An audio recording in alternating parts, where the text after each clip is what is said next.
You made it! Welcome to Vienna. We are so glad you're here. This event is part of Vienna Up, the Startup Festival. Have you got your Vienna Up wristband? Put it on and enjoy special offers and activities. Swing by the festival home base, say hi, hang out, and enjoy Viennese Hour to sample local food, wine, beer, and soft drinks for free. And have some fun while making new connections. Visit partnering traditional Viennese coffee houses to sip a free melange, meet new contacts, check your email, or just have ideas both crazy and grand. Enjoy Vienna. Go to viennaup.com, sign up for the newsletter for daily highlights, and we'll see you at the home base. Thank you for this video. And please don't leave right now for the free drinks at the Vienna home base. You have time for that after this conference. It's not open yet. It's not open yet, good. I'm very happy to be here today. I was born and raised in Vienna, but lived in a lot of different countries, but came back. Why is that? Because I really believe that Vienna is one of the most livable cities, and not only because the polls say it nearly every year, but I really believe that it's a good place to raise your children, and I have one little daughter now. And this is because of the combination of affordable housing still, and I hope we keep that, the great social system, healthcare, childcare, the lots of green areas, the woods around, the amazing drinking water. You nowhere find as good drinking water, I feel, as in Vienna. The cultural offer, the simple combination of rural and city. Most of it is thanks to great planning a century ago.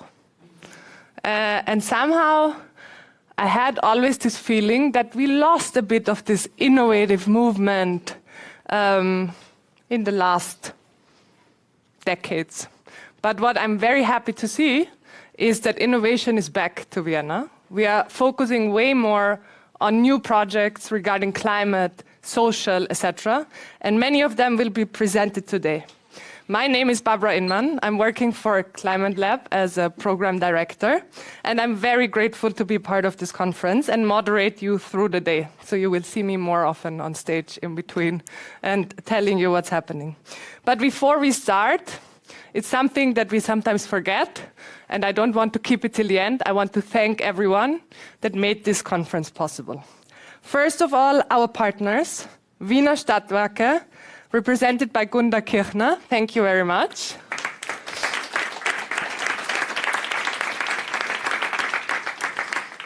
Wien Holding, represented by Thomas Born, who I think will come later because I haven't seen him yet. Klima- and Energiefonds, represented by Miriam Schönborn, and the City of Vienna, where we have several representatives as well later on stage. So thank you to all the partners once again. Clap. You can clap. It's good to clap in the morning, you know?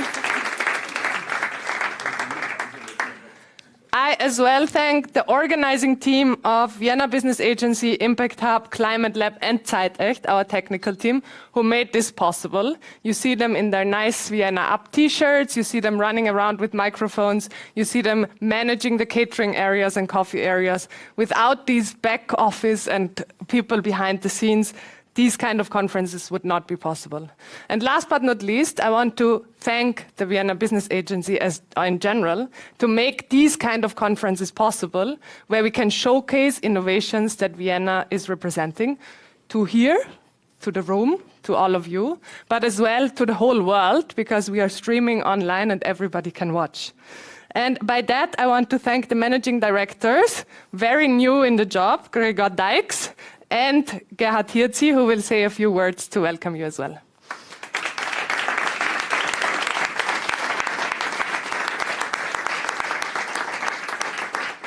Hello, good morning, everybody. A very warm welcome on behalf of the Vienna Business Agency at the Smart City Summit 2023 in the course of our startup festival, Vienna Up. I was born in Graz. I came to Vienna and I never got back, for whatever reason. So speaking of reasons, there is a reason why we called this summit Smart City Summit and not Smart Region Summit or Smart Village Summit. Actually, there are more than one reason. Reason number one is most people on the world live in cities. Today it's about 50%. In almost 30 years it will be 70%. And cities are the places where the problems of our planet show themselves most clearly. You know all the challenges. Reason number one, and this is actually the good one, our cities are not only the places where the problems are, they're always also the places where the solutions are.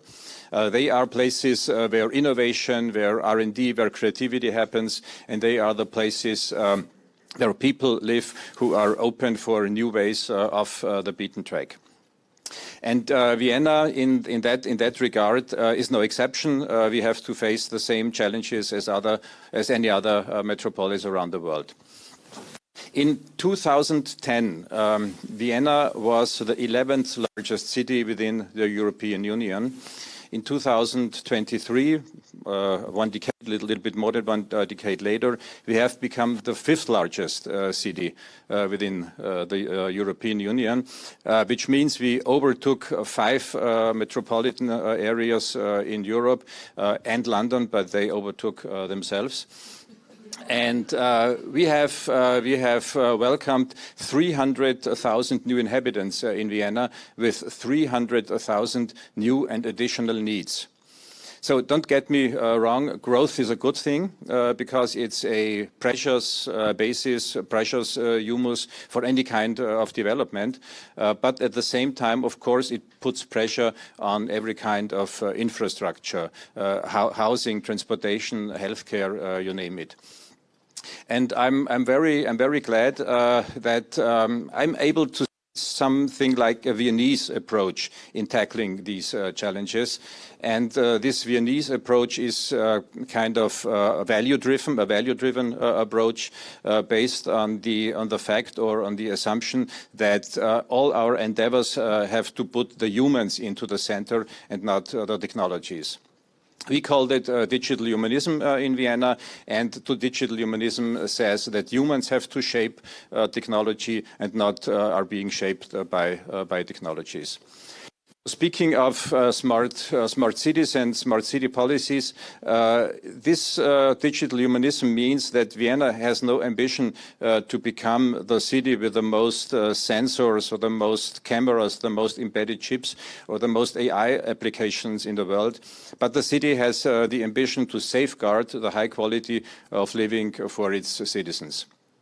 And coming back to that growth, in 2010, Vienna was elected the most livable city worldwide for the first time, and one decade later, the city still is. And I think this can give hope and some kind of assurance. For the time being, there are roughly 9,000 companies in Vienna working on sustainable city solutions. This, of course, is good for the city because it creates value, it creates employment, but it also contributes to the reputation of Vienna as a hotspot for sustainable city solutions. Within our startup festival, Vienna Up, we have the ambition to connect and attract climate pioneers from all over the world. And today at this Smart City Summit 2023, we want to shed some light on the flagship projects here in Vienna. And of course, we want to discuss solutions, groundbreaking solutions coming from all over the world. So thank you for coming. Thank you for joining us. I wish you a happy, interesting Smart City Day. I would say let's get started and let's climb the summit. Thank you very much.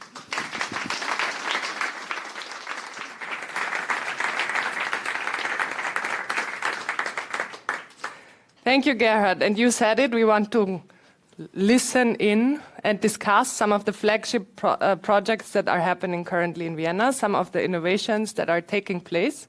And this is your agenda. We will start with a question. can cities really make a difference? And we have some great keynote speakers for that. And then have the first session, Thriving Economy Within Planetary Boundaries. Is this even possible? Question mark. After a little break and climate lab tour, so whoever was never at Climate Lab before, Gebhard and Tom will guide you through in the break. And then we have a little lunch prepared for you. So whoever is hungry will get some food. We go into the second session that is Net Zero Cities. And then followed by a break and a co-creation session with Wien Box and a tour to a little office down there at the Danube Channel that works with kids to understand what the future should really look like from a children perspective. And they painted nice pictures of how this could be. So whoever is interested in that can join this tour. We go into circularity because we really strongly believe a sustainable future is not possible without a circular system and without changing the way how we do economy. And that will be the end of the day for our online community. For the offline community, there will still be a little startup meeting because there are some startups among you that you will get to know, and a little tour to a temporary use project of our old business university that is right over there. That is not a business university anymore. I studied there. But now is a temporary use project with a lot of different offices, rooms, and we will be guided through it. And then, and only then, you can join the drinking at the home base. Are there any questions to the agenda so far? No. Great. Then I would ask you, and I would ask Silvia to put it on, we obviously want this conference to be as interactive as possible. And as you saw, we have an hour of input sessions where we have different panelists that will showcase what they are doing. We have different keynote speakers. And then we always have an hour of networking tours where you can get to know each other, etc. Plus, we have Slido. So please, everyone, put out your phones. Now you're allowed to put out your phones and scan this little thing. If the scanning doesn't work, please go to the website. And as well for the online community, please just enter that you can communicate with us as well. Once this is done, we would ask you already to answer the first question, because a conference is as well as good as the audience. So we want to know who is here. And the first question is, where are you from? Is it really 100% Vienna? That's quite crazy. 80%? Okay. Rest of Austria, we are getting there. Dear online community, as well, show us where you're from.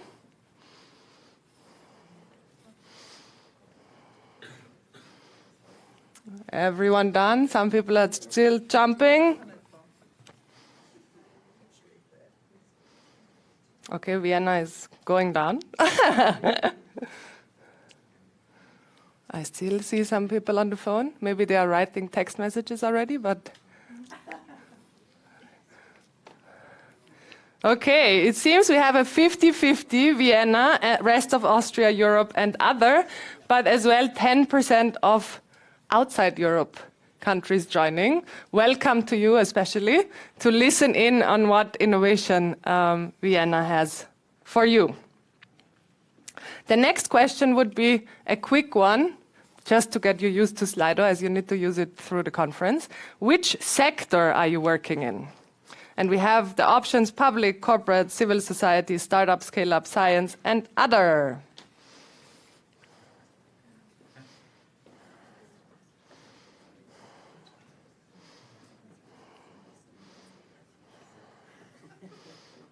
Good mix of public, startup, corporate, some other. Civil society is growing.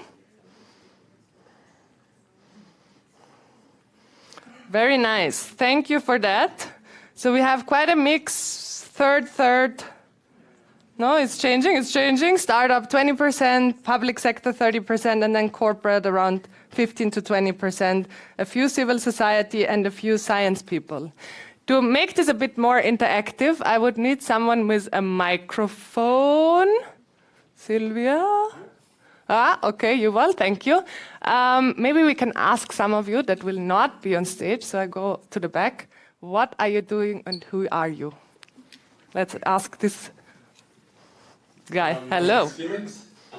I'm in the construction industry. I'm a lean consultant, so we advise construction projects. Yes. Thank you very much. Construction industry is a very important one for climate. And can you go to the second last row to the lady in black that is looking at her phone and trying to avoid me with the glass? Yeah, exactly the one that's looking away. Hello, everybody. My name is Emina, and I'm editor-in-chief of a magazine about sustainable development for a regional magazine for Western Balkan countries, plus Croatia and Slovenia, basically ex-Yugoslavian countries. Thank you so much. Media is in the house as well. Very good. And then maybe we go to this side, and we take the lady in the checked blue and white shirt. How they stare at me and getting shocked. Oh my God, I need to talk. Hi, my name is Sonja. I'm a consultant and coach, and I work with nature-inspired strategies, exactly with biomimicry, bring it to the organizational context. Super. Thank you very much. Super interesting. We will get to know each other throughout the day. I will get in with some questions, and you can mingle afterwards. But now I want to jump into the first question of the day. Yes? It's there already? Which is, can cities really make a difference? And to answer these questions, we have two keynote speakers that come from very different perspectives. One, a more government city perspective, the other one, a more activist author perspective. And I'm very excited to ask Jürgen Czernochowski, and now I need to read it very carefully, Executive City Councillor for Climate, Environment, Democracy and Personnel of the City of Vienna. It's quite a big agenda that you have, and I'm very interested to hear how does Vienna create a better future with their strategy. Darf ich das haben? Good morning, everybody. It's really a great pleasure for me to be here with you, all of you, at this year's Smart City Summit, where, like every year, the brightest minds put together their heads to think of ways to make a better future. I'm really happy to talk to all of you here and all over the world, because I heard all over the world is there are people that are listening now. A better future. What am I thinking about when I think about a better future?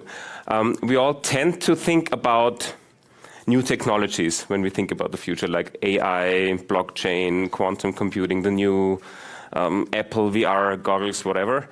I'm sure there will be a bunch of new technologies around in the future, and I'm also sure that it is very important for us to adapt to these technologies, to these technological projects in order to manage change. But the single most important feature of the future, of a better future, is something totally different.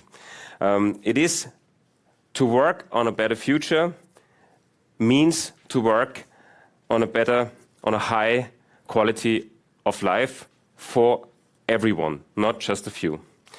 And I think that is something Vienna is doing, that is something Vienna can make a difference, to work on a good life for everyone. In fact, that is something very Viennese. Over the course of the last century, Vienna has managed to become, we already heard it, the most livable city in the world. Vienna is simply a good place to be. It offers a high quality of living, not just for the rich. Good public transport system, we heard about it, social housing, public green space, free water supply, and so on. These are all factors that massively contributed to the high standard of living. And Vienna is renowned for its achievements as a city that simply works, and a city that has the goal to work for everybody. And now we are facing a huge challenge that might jeopardize all these achievements. It's climate change. If left disregarded, it'll make life significantly unpleasant. It'll get hotter, natural disasters will become more frequent, resources like water will become scarce, and so on. So the big question is, how can we make sure that Vienna remains a good place to live for everybody, How can we make sure that our current quality of living remains this high despite the inevitable effects of climate change? And the simple answer is we have to change. We have to do things differently. We have to do everything differently. Dear participants, and that is where you are needed. That's where we all are needed. Your inventions, your new and smart solutions, all the things you work on a daily basis, they can contribute significantly to that, because those ideas and those solutions are no ends in themselves. They are solutions for problems we have to solve. When we think about a better future, about a new and different path that we have to go along, these ideas, our solutions, are steps on that path. But what path am I talking about?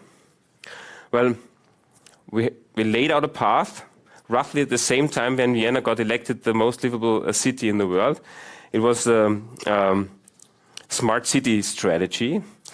So maybe this is the first answer to the question what our mission is. It was 2014, nearly 10 years ago.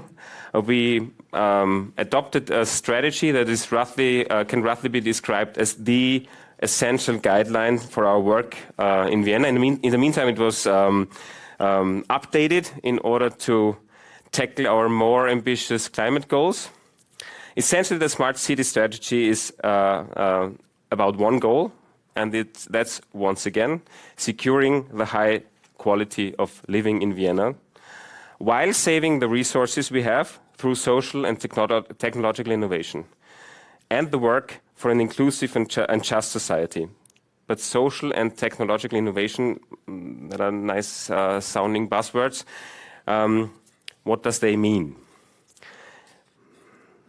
There is something that tries to phrase that out. It's our climate guide. So if one of you didn't have the chance to read the climate guide, just Google it or use a search engine that isn't that evil to look up climate guide or Klimafahrplan, because this is our roadmap. Roadmap is kind of fossil language, that's why we say climate guide in English and Klimafahrplan in German. So that's our roadmap to make Vienna climate neutral by 2040. And it contains more than 100 measures and main levers we have to pull in order to reach that goal, being climate neutral in 2040 in every sector, be it mobility, housing, waste management, energy supply, the protection of our green space, and so on. And these measures and goals are based on certain immovable core principles. The first, and for me the most important core principle, is putting the people in the center of our politics. Like we did with our smart city strategy, it's about making social climate policy for all, because climate policies have a lot to do with social justice. Even though we all have to change our ways of life in order to live within the planetary boundaries, not everyone has the same impact on the climate. 10% of the wealthiest on our planet release 50% of CO2 in our atmosphere.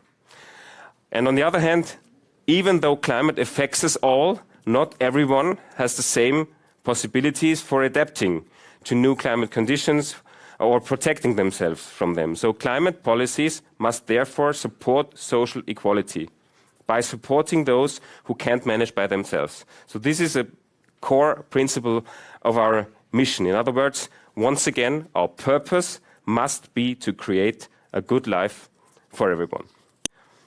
And to achieve that, we don't only need politics that is purpose-driven, we also need politics that follows a clear mission.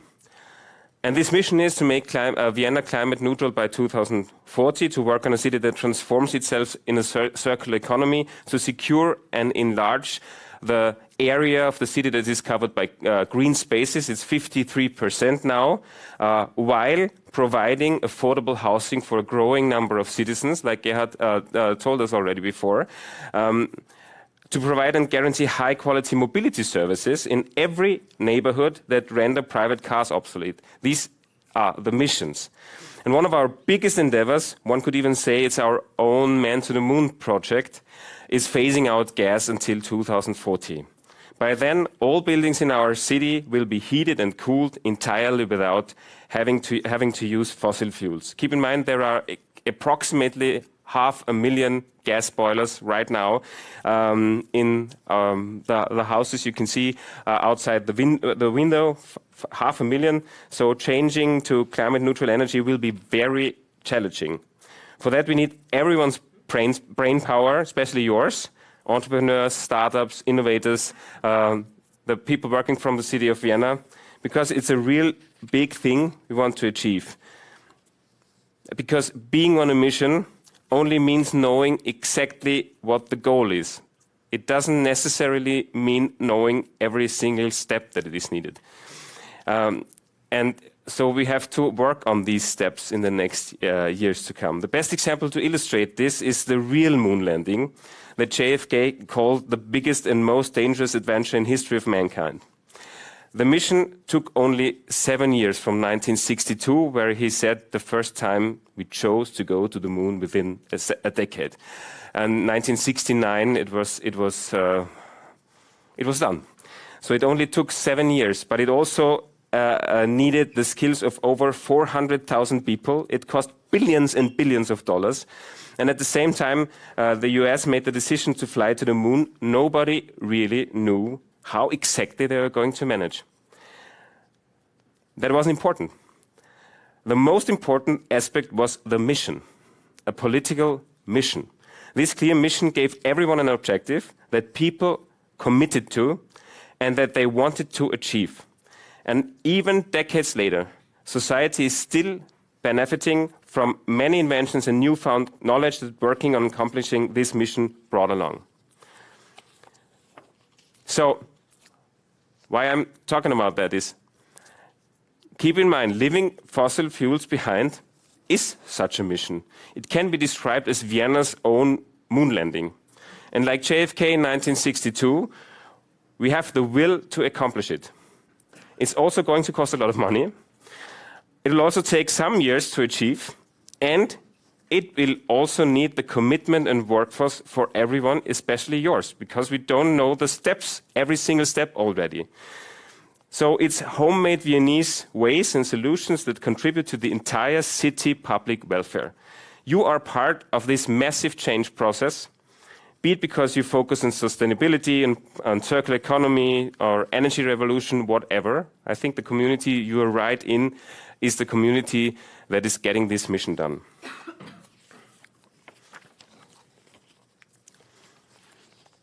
There's something special about Vienna. We also heard it before. I'm quite sure that in many aspects over the past decades, Vienna has already been implementing mission-based politics. With eyes on public welfare, a good life for everyone living in Vienna, we laid a solid foundation that gives us a certain advantage when it comes to achieving climate neutrality. As I said before, as we heard before, it's about public housing, it's about public transport system, high quality water supply, high share of district heating, whatever. All these are the results of foresighted political decisions, and back in the day, many of them were deemed unrealistic. However, sometimes it takes bold and brave decision to be able to achieve something. Let me give you an example that is an example for a really bold endeavor in our city's history. Exactly 150 years ago, a political decision was made to build the first mountain spring pipeline. We already heard about the water quality in Vienna. It's because there is a mountain spring pipeline from the Alps to Vienna. And this pipeline was decided upon to secure our water supply and to fight a cholera pandemic. And there was a lot of discussion, but then the revolutionary and breathtaking infrastructure was built within only 4 years.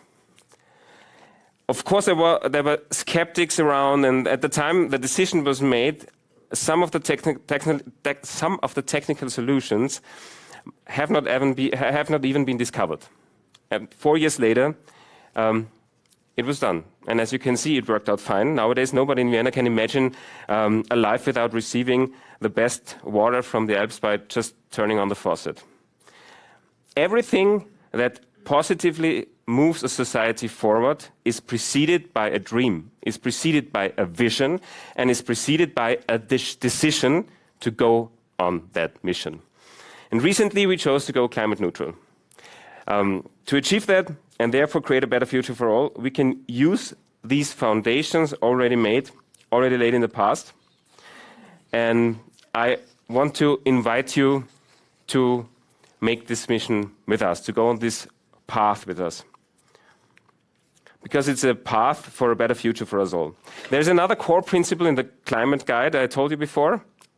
In fact, there are 7 core principles you can read about when you do it.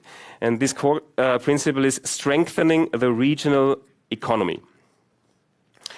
And that is where you all come into play. That is where this summit comes into play, because it takes bright and innovative minds to lead us into a sustainable post-fossil society. The more minds, the more ideas, the better the outcome. No matter how small or big, that's why solid partnerships between the city and businesses that focus on sustainable solutions are so important.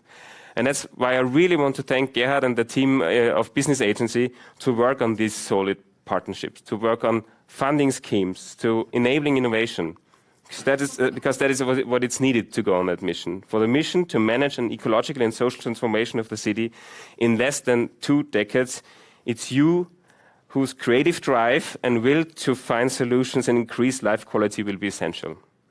There are only 17 years to 2040. That's not a lot, considering the massive size of the mission, but we will not be stopped. The foundation has been laid through clear political intent. Now it's time to get it done. We walk in the same direction. That's why we need everyone to participate. Civil society, entrepreneurs, scientists, the city administration.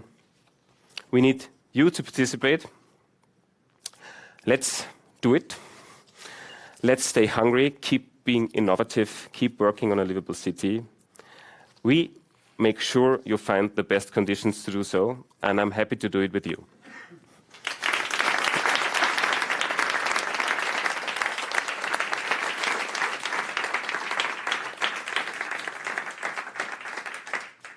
Thank you so much. As well that you said we need a vision and a dream, because that's how everything starts. And you as well said everything has to change. And that leads me to a person that wrote a wonderful book that says everything has to change, basically, to keep everything the same, kind of. You will talk more about it. Katharina Rogenhofer is as well a woman that had a dream, I would say. She's one of the persons that brought climate activism to Austria. And not only that, she made it her mission to get all climate-related topics into our policies, government. She achieved it to a certain extent, let's put it like that, but she's on it.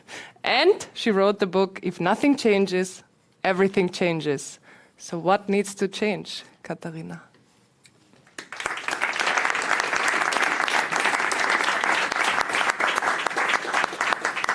Thank you very much. It's a pleasure to be here. And I feel it's on me to kind of zoom out a little bit and to tell you all what's at stake.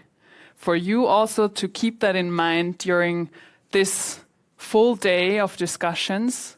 There will be discussions where you zoom into the nitty-gritty details of city planning and stuff like that. But I am here to tell you what we have to achieve as a grand mission. And I'm sure you all know these emblematic numbers, 1.5 degrees and 2 degrees.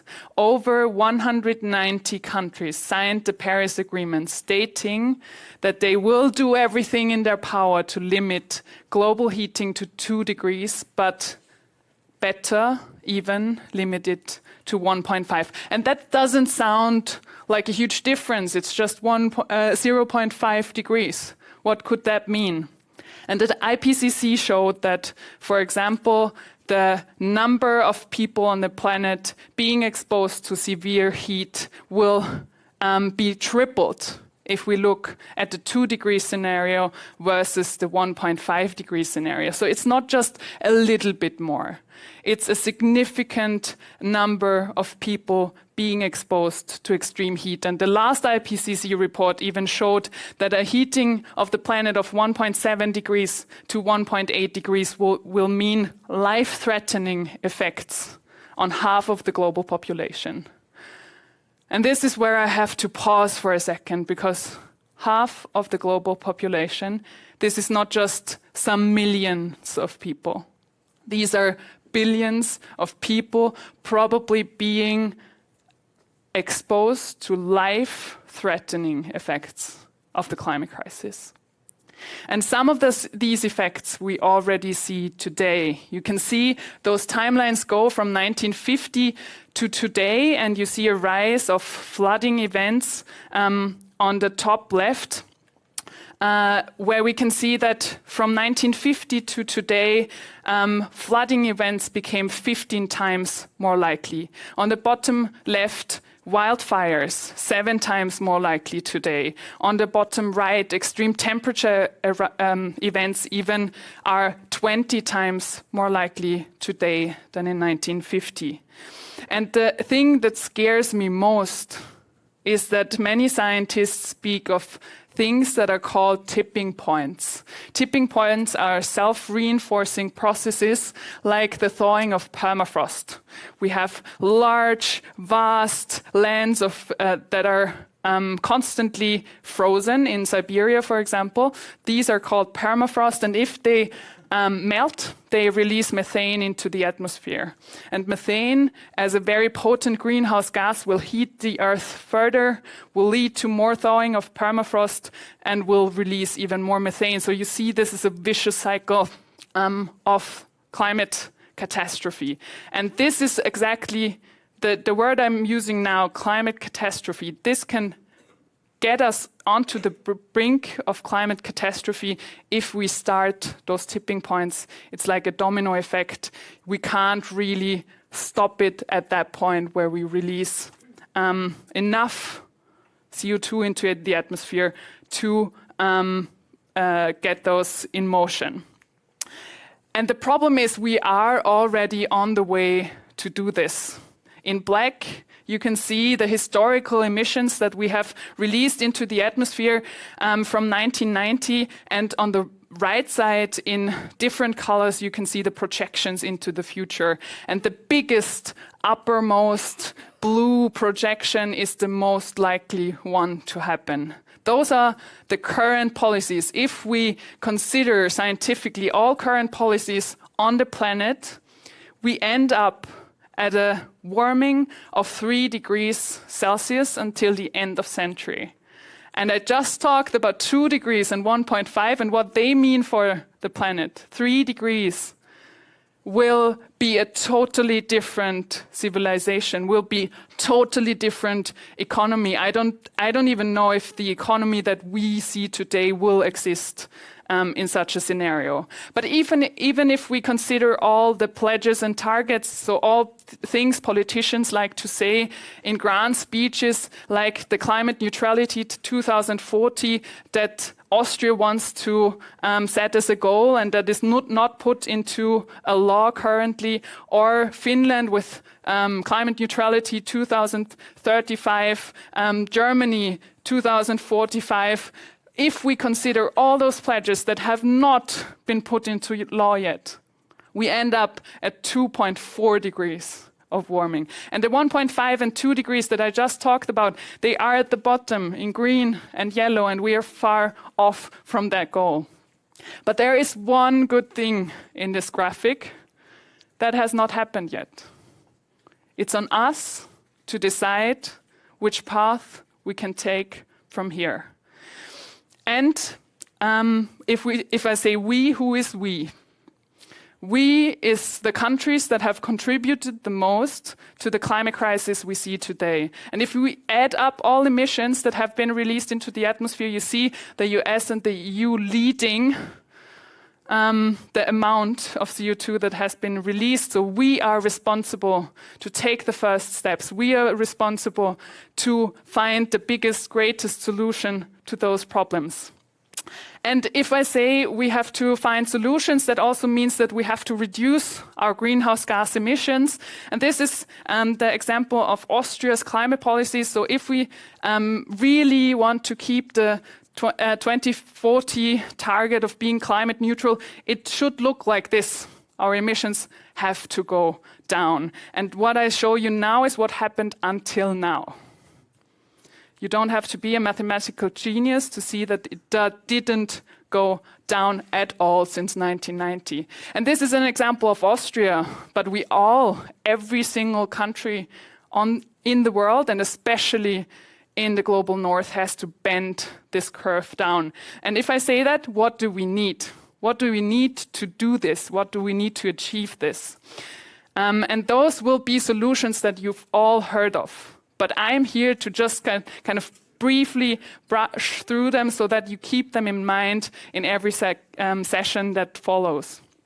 We have to stop burning fossil fuels. As Jürgen Czernohorski said before, we have to leave fossil fuels in the ground and find other solutions, renewable energy for our electricity, but also heat pumps for heating, etc.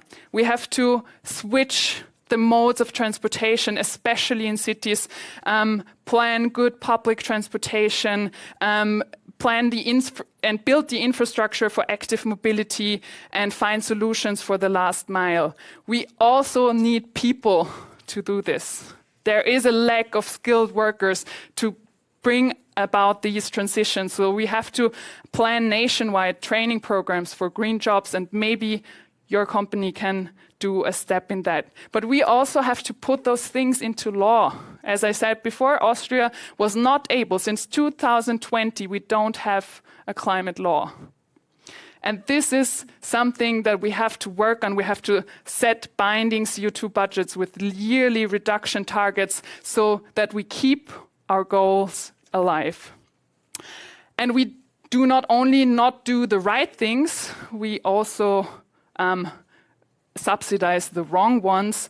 In Austria, for example, 5.7 billion euros are yearly put into climate damaging subsidies. And this is similar for other countries as well. We have to cut those. And we have to stop, fund, and build fossil fuel infrastructure projects. If 1.5 degrees or even 2 degrees is still our goal, no more coal plant, no more fossil fuel infrastructure can be built if we want to keep this goal alive. And something that is very important and dear to my heart, there are very cool innovations that have evolved over centuries, decades, millions, billions of years, and those are trees and grass and cool plants that are allies in our fight against climate change.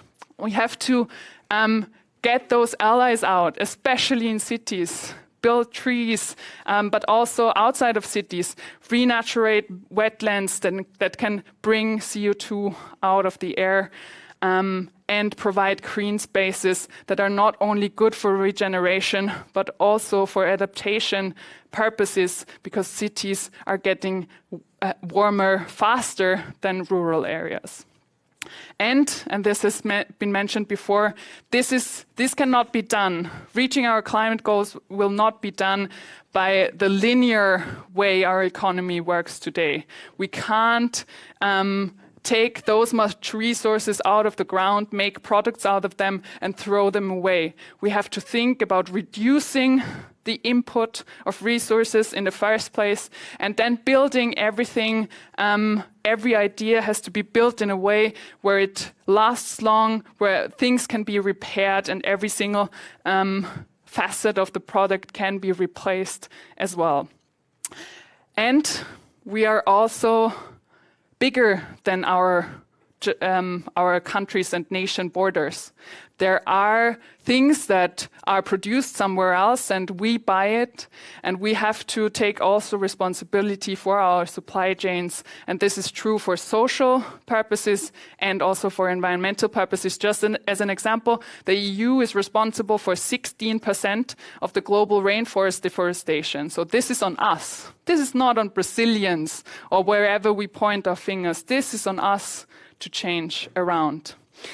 And this sounds like a lot. As Jürgen Czernohorski says, we have to switch the way we're living totally upside down. We have to reimagine and invent the future.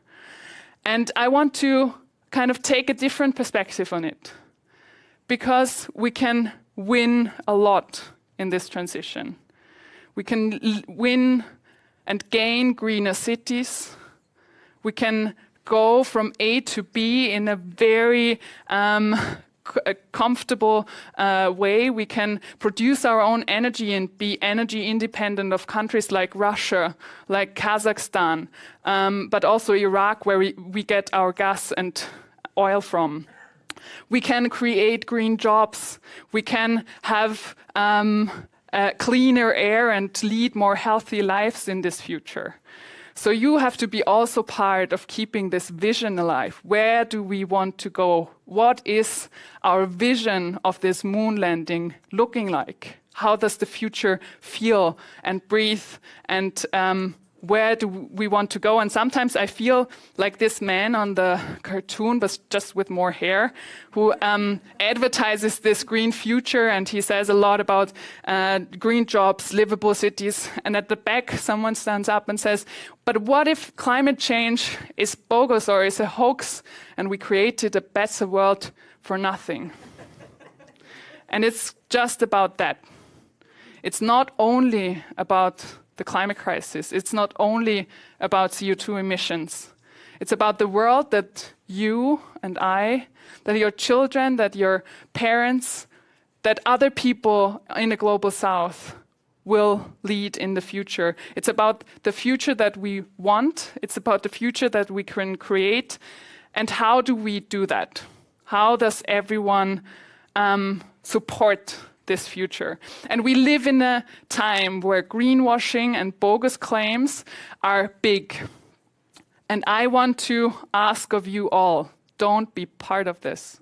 Be part of the solution. And I know that many people of you are parts of a company or parts of the public administration, and you're maybe employee or at CEO level, and what can you do within your company, within your organization? There needs to be climate plans as well. How do you contribute and become climate neutral or even climate positive? How can you change things around? But how can you also be part of the training of the workforce of the future? How can you be the ones who give the tools in the hands of young people to change the way we see our future?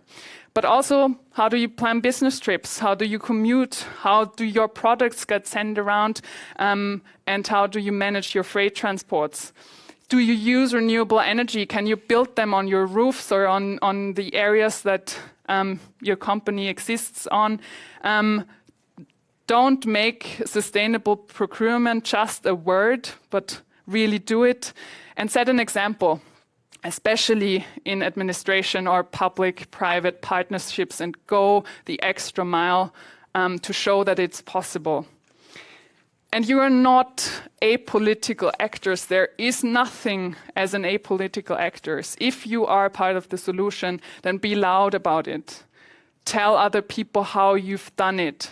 And also demand the necessary political changes that you want to see, and that that changes the whole system around, not just your company.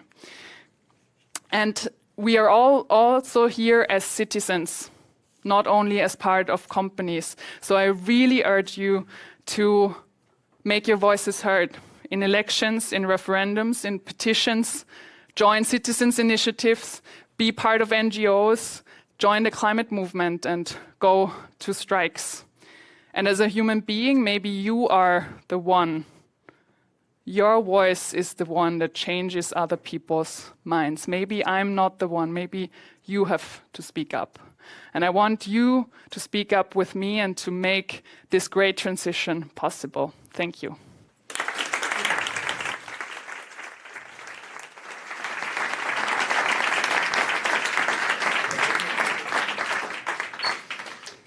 Thank you, Katharina, not only for looking at the meta perspective, but for making sure that everybody knows that it's all of us that can make the change. Being it a small comment, being it convincing one person next to you, being it working on projects that are needed to make the change. And this is what we will focus on throughout the day, projects that are already there to make this vision that actually is a better future, like you put it, a more beautiful future where we all can live better, not worse, possible.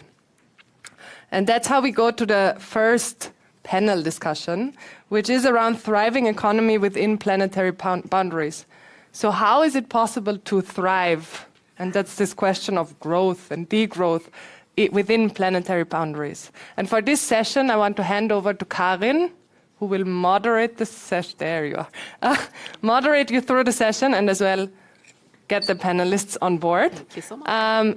Only one reminder as well to the online community, we have Slido. So if you have questions to the panelists or to the keynotes to come, please use it, fill in your questions, and Karin will get them and moderate through.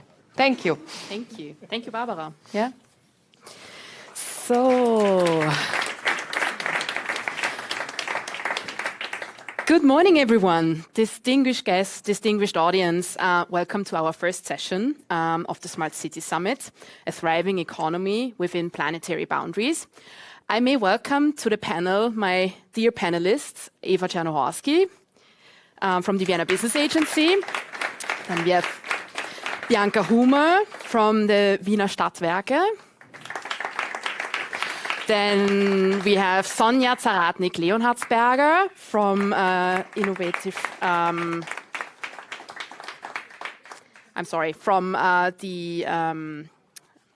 innovation SmartWorks. Thank you, SmartWorks Innovations, that I can actually come up with that. And last but not least, our gentleman, the only one in our round, Mr. Clemens Leutgeb, who is the head of E7. Yeah. Very welcome. And on our panel with us, and actually our first speaker is Professor Sigrid Stagel from the Vienna University of Economics and Business, WU Wien. She's live with us from the United Kingdom. And my name is Karin Seltner, if I haven't mentioned that yet, and I work at the Vienna Business Agency too, and I'm very happy to host you today. We are here at the Climate Lab, a great place for innovative ideas and bold alliances to achieve climate neutrality goals as quickly as possible. And I would say that I first explain a bit about the session. So our session is twofold. First of all, we're going to start with the keynote given by Sigrid. And then later on, we're going to have a nice panel discussion with our panelists about their roles, about their responsibilities, and they will actually give you a short overview of what they do. And then afterwards, we're going to have some quick answers, questions, answers rounds. And in the very end, I would love the audience actually to come to us and pose us the questions from all around the world. And yeah, I would say, let's get started. I'm going to start with our first guest, Sigrid, and I will give you a short overview of who is actually talking to us. So as I mentioned, Sigrid is working at the WU. She has founded in 2014 the Institute for Ecological Economics. And since 2020, she is the head of the Department of Socioeconomics and the director of the Competence Center STAR, which stands for Sustainability, Transformation and Responsibility. Sigrid, we look forward to listening to your keynote, which is on human flourishing within planetary boundaries. The floor is yours, and welcome from the United Kingdom. Thank you. Thank you very much. It's a great pleasure to be with you. Also, unfortunately, I can't be with you physically, but thank you for allowing me to give the presentation in this form. I've called the presentation Human Flourishing Within Planetary Boundaries, although, of course, as an economist, the economy is always the center of my attention. But we need to perceive the economy as being embedded in society, and the two of them being based on the biophysical foundations. And this is what ecological economics is, namely to study economic activities, but within their societal context and based on their biophysical foundations. So this integrated perspective is really what is called upon. And this is also already, so this is on the one hand new because ecological economics is a rather new field of research within economics. On the other hand, the work that was done by the team at MIT on the limits to growth did exactly that. Yeah. That was the work that led to the publication of the Limits to Growth book on limits to growth. And this is also the second message that I want to get across. So on the one hand, we need to consider the economy as being embedded in society and being part of nature. And on the other hand, there are limits. Yeah? There are limits within which we need to consider our living and our producing. But, and that's the positive message, there are plenty of cases that we see already, plenty of regions, cities that are managing already to put boundaries up and do better than before. Yeah. But to see the economic activities as an integrated activity and to acknowledge boundaries, that these are the two main messages of my presentation. I'll see whether the clicker works. No, doesn't seem to work. Try to click again. Yes, now it works.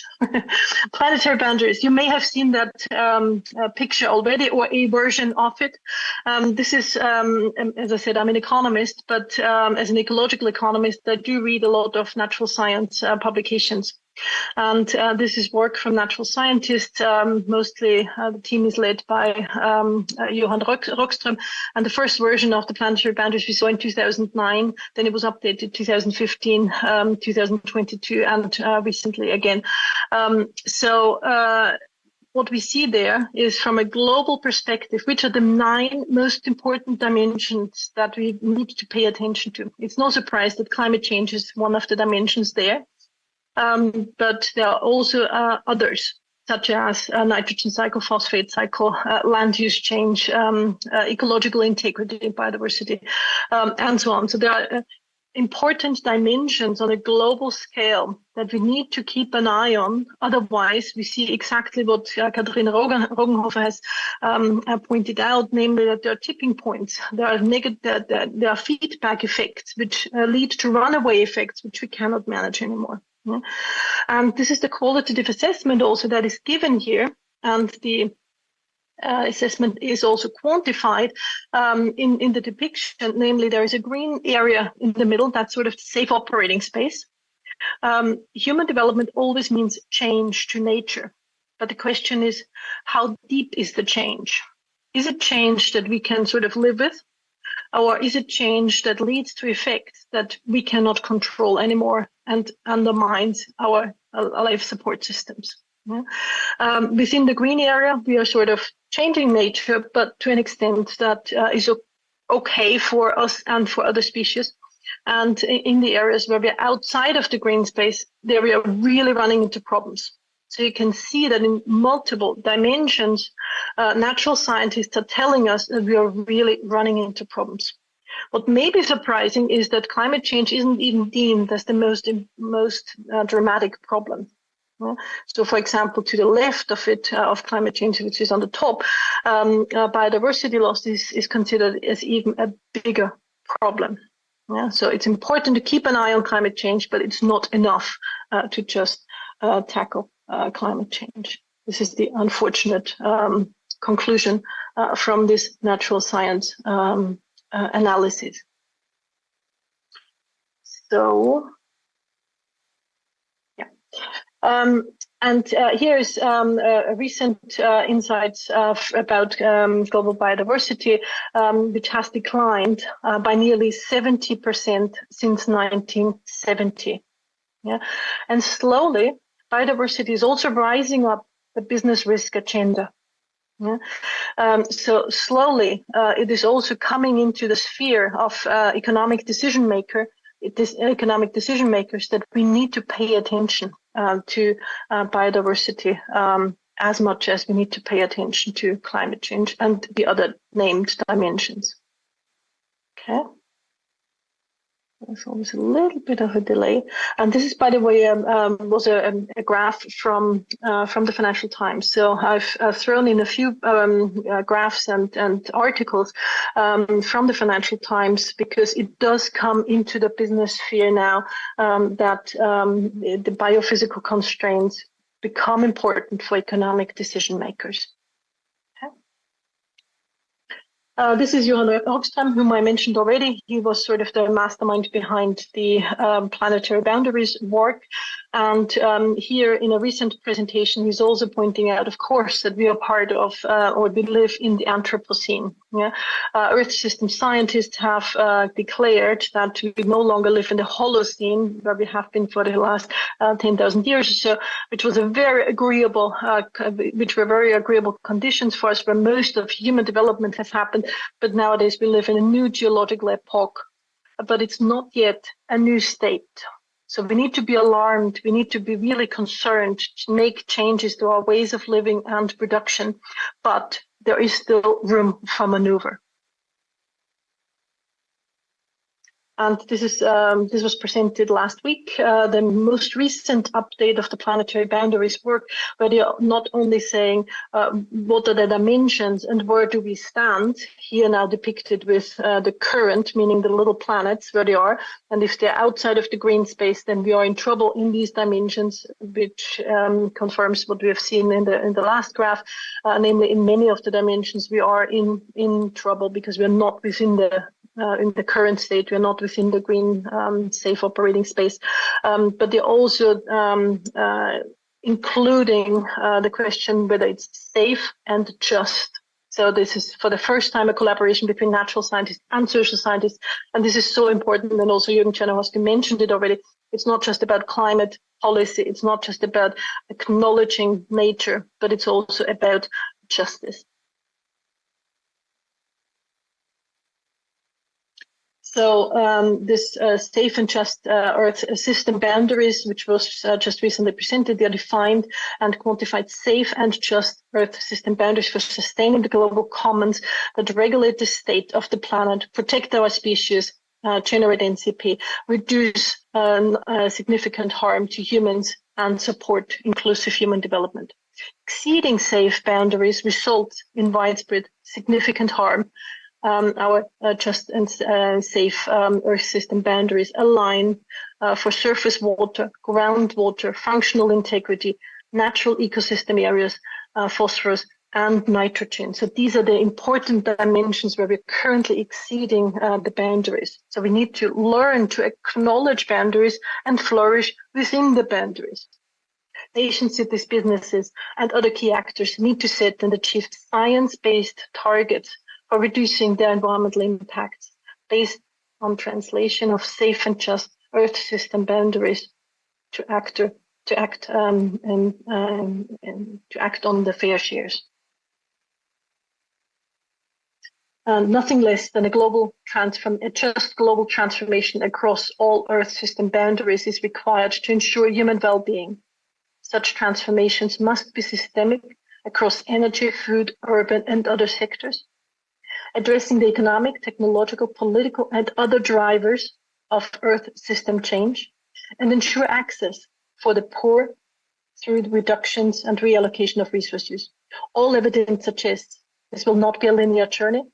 It requires a leap in our understanding of how justice, economics, technology, and global cooperation can be furthered in the service of safe and just future.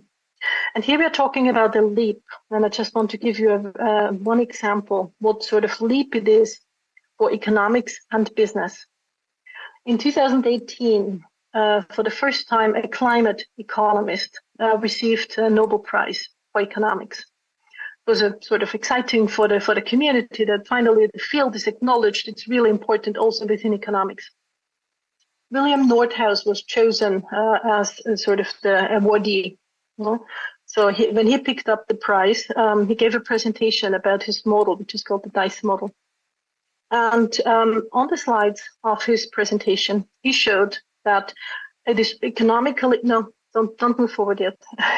It is economically optimal to aim for a 4-degree increase of global temperature. We've just heard from Katharina Rogenhofer how drastic the effects are with 2 degrees, 3 degrees. Yeah, dramatic, catastrophic for a large part of the world's population. And here is the most eminent climate economist just picking up the most prestigious prize in the field and saying that 4 degrees increase in the temperature globally is economically optimal. So there is a big problem within the profession of economics, and that has influenced business practice.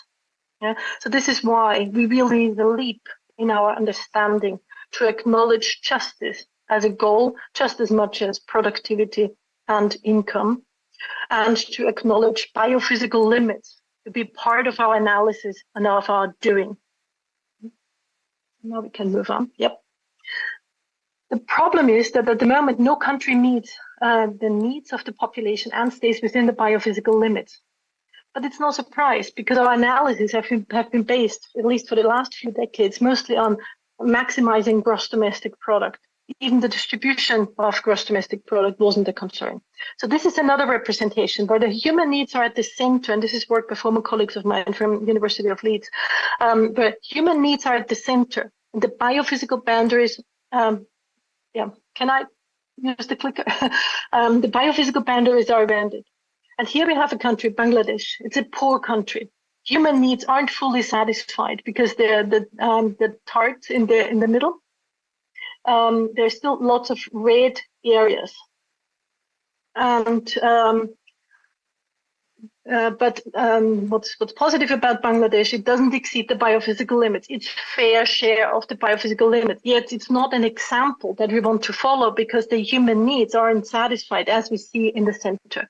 The next graph shows Albania, which we would still consider a poor country. Human needs are satisfied to a higher extent, but not fully yet. We wouldn't be satisfied with that. But even at that level, important dimensions of a fair share of biophysical limits are already surpassed. And finally, the last graph, we see Austria, where at least on average, we have the means to satisfy human needs for all, but we are surpassing really important dimensions of the biophysical limits. Yeah. So the problem is no country meets the needs of the population and stays within the biophysical limits. This is why we need a new way of thinking, human flourishing within limits, producing and distributing within limits. So carbon prices are an important tool. Yes, of course. Yeah, I'm an economist. I do believe in carbon prices, and there we see a range of carbon prices that are already effective today. Yeah, at the moment, the EU emissions trading scheme at that time was roughly at 90. As you know, we do have a carbon price now in Austria since 18 months or so, but it's at a much too low. The level is much too low. It really needs to go up, and other countries have shown the way. But we cannot just leave it to carbon prices to make motivate this whole transition. And even if we are taking all these schemes of carbon pricing, and they are taxation and emissions trading schemes, into account, only 23% of carbon emissions worldwide currently have a price, and a price that can be very low. Yeah, so it doesn't mean that even if they have a price, that it's a decent price that would roughly account for the total cost of carbon. But only 23% worldwide of the emissions at the moment have a price. Yeah? So there is room for improvement, and that is standard economics. So there we're not leaving standard economics yet, but we need to go beyond it, of course. Yeah?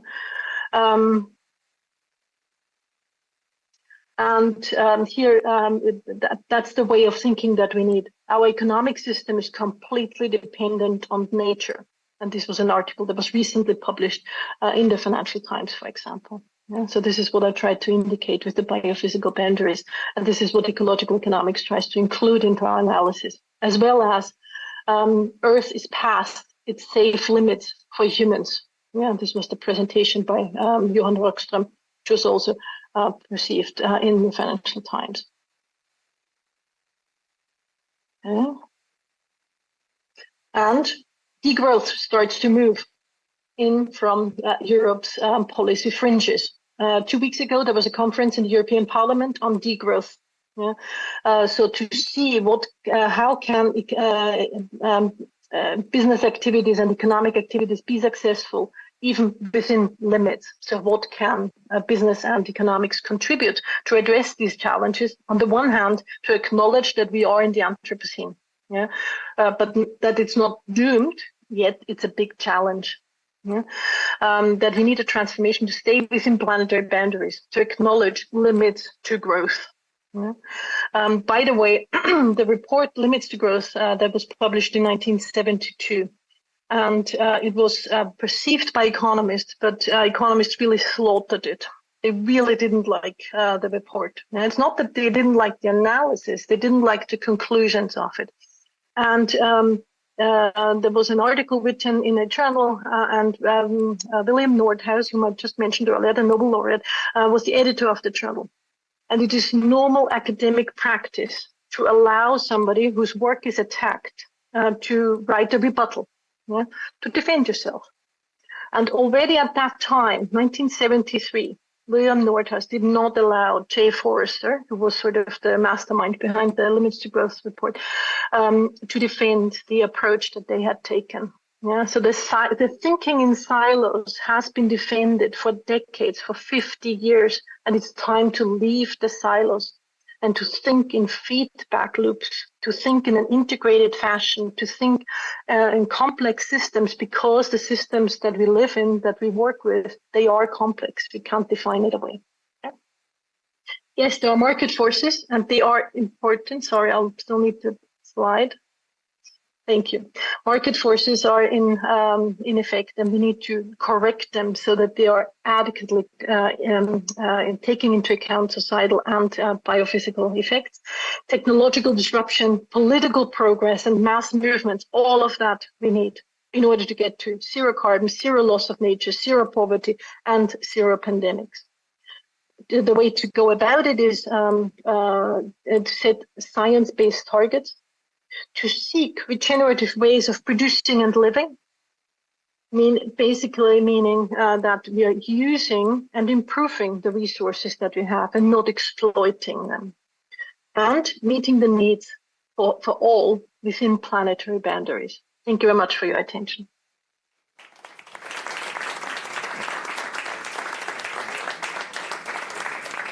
Thank you very much, Sigrid, for your interesting insights. I have one question before we continue with our panel. So you have actually mentioned it, Katharina has mentioned this, the climate crisis is very alarming. And at present, we do not meet the efforts to keep the global warming below 1.5 degrees.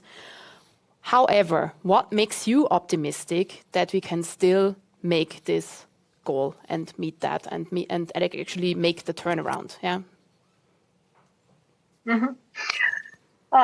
We have seen in Jürgen Czarnohorski's presentation that within a few years, that somebody who had a vision and somebody put their mind to it was able to do unimaginable things. Yeah, be it putting the man to the moon, putting new infrastructures in place in Vienna, and so on. And if we go back in history, we can see that changes often are possible within a very, very short period of time if we put our mind to it. Yeah? And therefore, I think it is possible, but we need the second part of the sentence, if we put our mind to it, if we all work towards a same goal, and therefore this living within, or human flourishing within planetary boundaries, thinking in an integrated fashion, acknowledging feedback effects, and acknowledging limits. This is sort of a way of going about it. And if all decision makers do it, it is possible, but it requires no less than all decision makers going in that direction. Thank you very much, Sigrid, again. But now let's come to our panelists. Our first panelist is my dear colleague, Eva Czernohorski. And I have to look at my cheat sheet to make that correct. Yeah? So Eva is actually an expert in innovation, technology, transfer and co-creation. She's the head of the Technology Services Department at the Vienna Business Agency. And together with her team, she supports companies in their innovation activities, guides them through the funding opportunities in Vienna, and brings them together with partners. Eva played a leading role in the development of the Vienna strategy for economy and innovation, called Wien 2030 or Vienna 2030, and coordinates the smart city solutions for the cities, flagship topics with more than 70 lighthouse projects in which universities, research institutions, as well as the city administration and industry are working collaboratively to make Vienna climate neutral by 2040. Eva, can you please give us some insights on your slides? Yeah. Thank you for that kind introduction. I think that the question, what a thriving economy within the planetary boundaries may look like, is the most important question for a business agency such as the Vienna Business Agency. And honestly, although I have read the books of Kate Raworth, of Maya Görpel, and even the experts that were mentioned by Sigrid, and I listened to her presentations for a lot of times, I still don't know exactly what that future economy may look like. But I think we have to stand that uncertainty, that ambiguity, but what makes me optimistic is that on a global scale with the Sustainable Development Goals, we have some kind of a common ground. And when we meet now delegations coming from Europe, but even coming from Asia or from South America, those SDGs are a common framework, and we are able to talk about it, how to reach those goals. But it's unquestioned at all parts of our globe that this is where we have to go, and this is our common mission. And on a regional level, it's, you already mentioned it, yeah, and we see it here, this Vienna 2030 strategy. It's the strategy on innovation and economy for our city, and it was approved by the City Council in 2019, and for the first time this was not built on the credo that innovation leads to prosperity and therefore is what we have to invest in, but we set some missions in that strategy, and one of these missions is to make Vienna climate neutral by 2040. And to collaborate with enterprises in this city who, on the one hand, contribute their ideas and their smart solutions to enable that sustainability. And on the other hand, it's companies who implement those new solutions to reduce their carbon footprint and to make a thriving economy within the planetary boundaries function. And what I like about that strategy compared to others is that it's not just a piece of paper, but it's an ongoing coordination process of very many stakeholders in the city. Even when we started working on this, the city administration was involved, as well as agencies such as the Vienna Business Agency, the so-called social partners, so the Chamber of Commerce and the Chamber of Work, as well as the Association for Industry and the unions in Vienna. So it was a very broad mix of stakeholders. And they, since 2019, altogether kicked off almost 100 flagship projects with more than 260 partners involved. And you already mentioned it, more than 70 of those flagship projects aim at making this city sustainable and make it function within the planetary boundaries. And this is what makes me optimistic. And a second picture I want to show you is this one. It's the team of the Vienna Business Agency. And it's a bunch of people who are really into that aim. And we kicked off an internal project some years ago to foster sustainability on the one hand within our own organization and within our portfolio for Viennese companies. And it was amazing to see that all of these people really are into that mission and contribute the big steps, such as providing sustainable energy for companies or establishing sustainable technology centers, as well as the small steps, such as commuting to our offices by public transport or offering vegetarian meat at our events. So all those steps are needed, and it's great to see that all those guys are doing what they can in their sphere of influence. And I think that's the way we can do it, to join forces, even here at Climate Lab, where lots of partners decided to establish a community and to look at that big challenge from different angles and to join forces so that we can reach the goal of a thriving economy within the planetary boundaries. Thank you, Eva. So let me pass that on to our next panelist, Bianca Hummer. Bianca is working at the Wiener Stadtwerke. She's a trend scouting and innovation manager there, and a specialist for innovation, sustainability management, trend scouting, as I've mentioned, and an experienced project and program manager with an expertise in the field of innovation, digitalization, and public funding. Moreover, and that's something that really fascinated me, Bianca speaks 5 different languages. Yeah. So, Bianca, what can you tell us about Wiener Stadtwerke and your role in sustainability? Thank you very much for the opportunity to speak today, to represent my department at Wiener Stadtwerke. I'm working in innovation management there, and I'm gonna show you just a few facts about Wiener Stadtwerke. We are the largest communal infrastructure service provider and also one of the biggest employers in Austria, with about approximately 16,000 employees at the moment. Our mission is providing essential services for over 2 million people, not only in the city of Vienna, but also beyond the borders in the metropolitan area. And our claim is that we want to become the climate protection group and smart city enabler.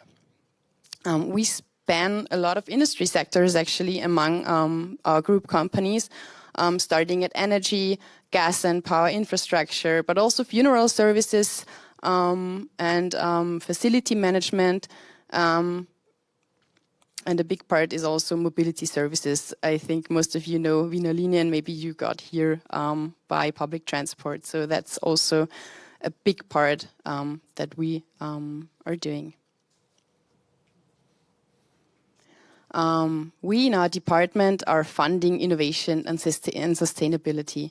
We've heard a lot of people talking about challenges today. Of course, these challenges are also really targeting us at Wiener Stadtwerke.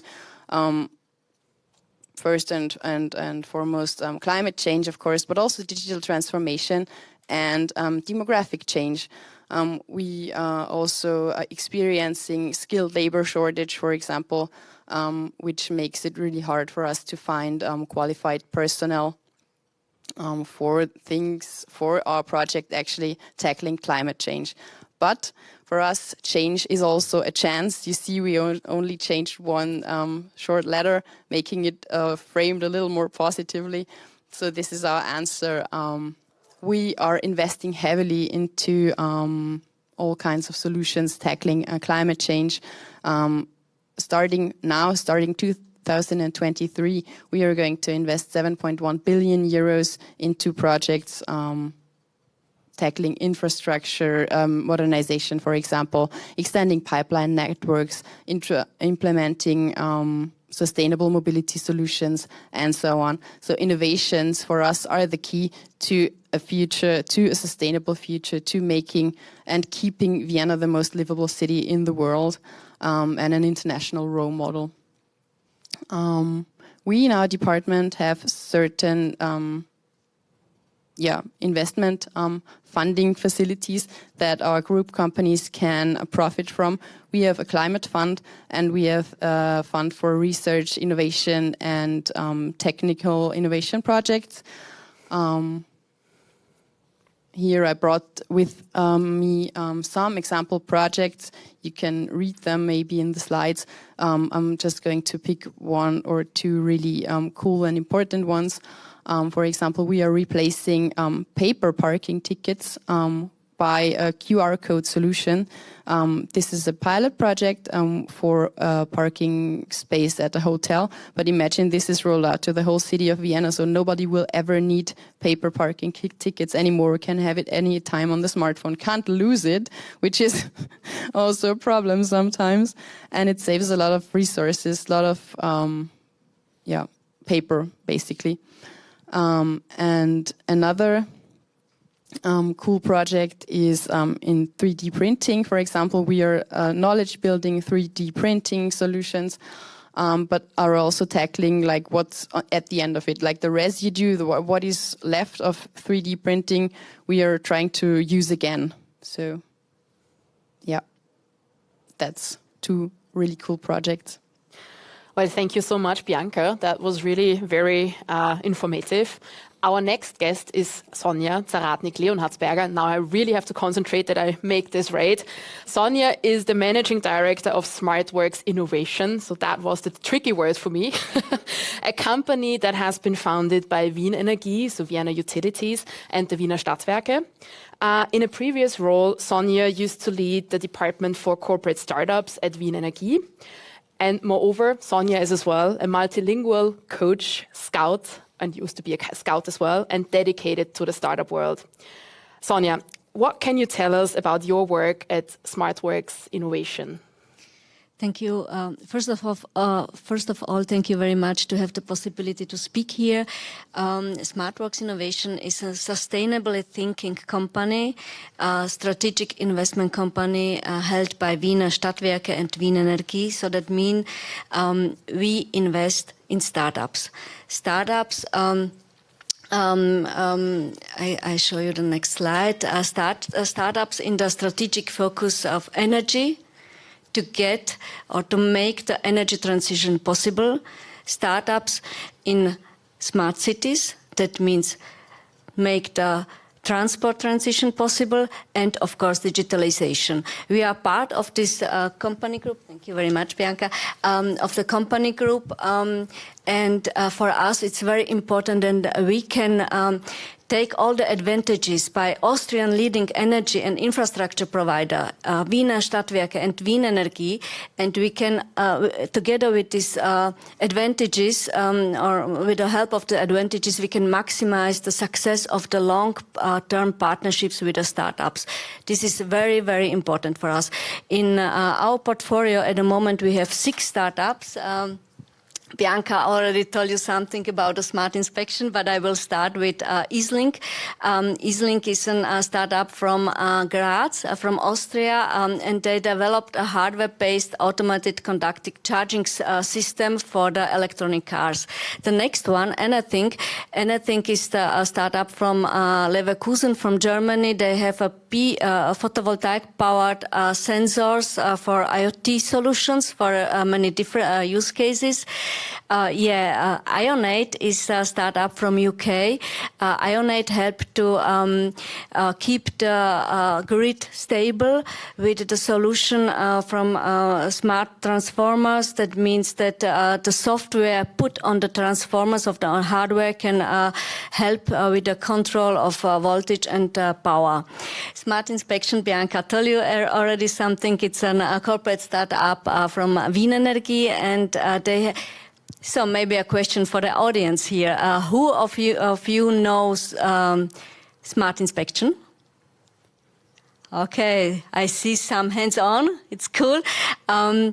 They help to make the maintenance, the inspection for infrastructure and buildings with drones, and also with robotic solutions like Energy Dock.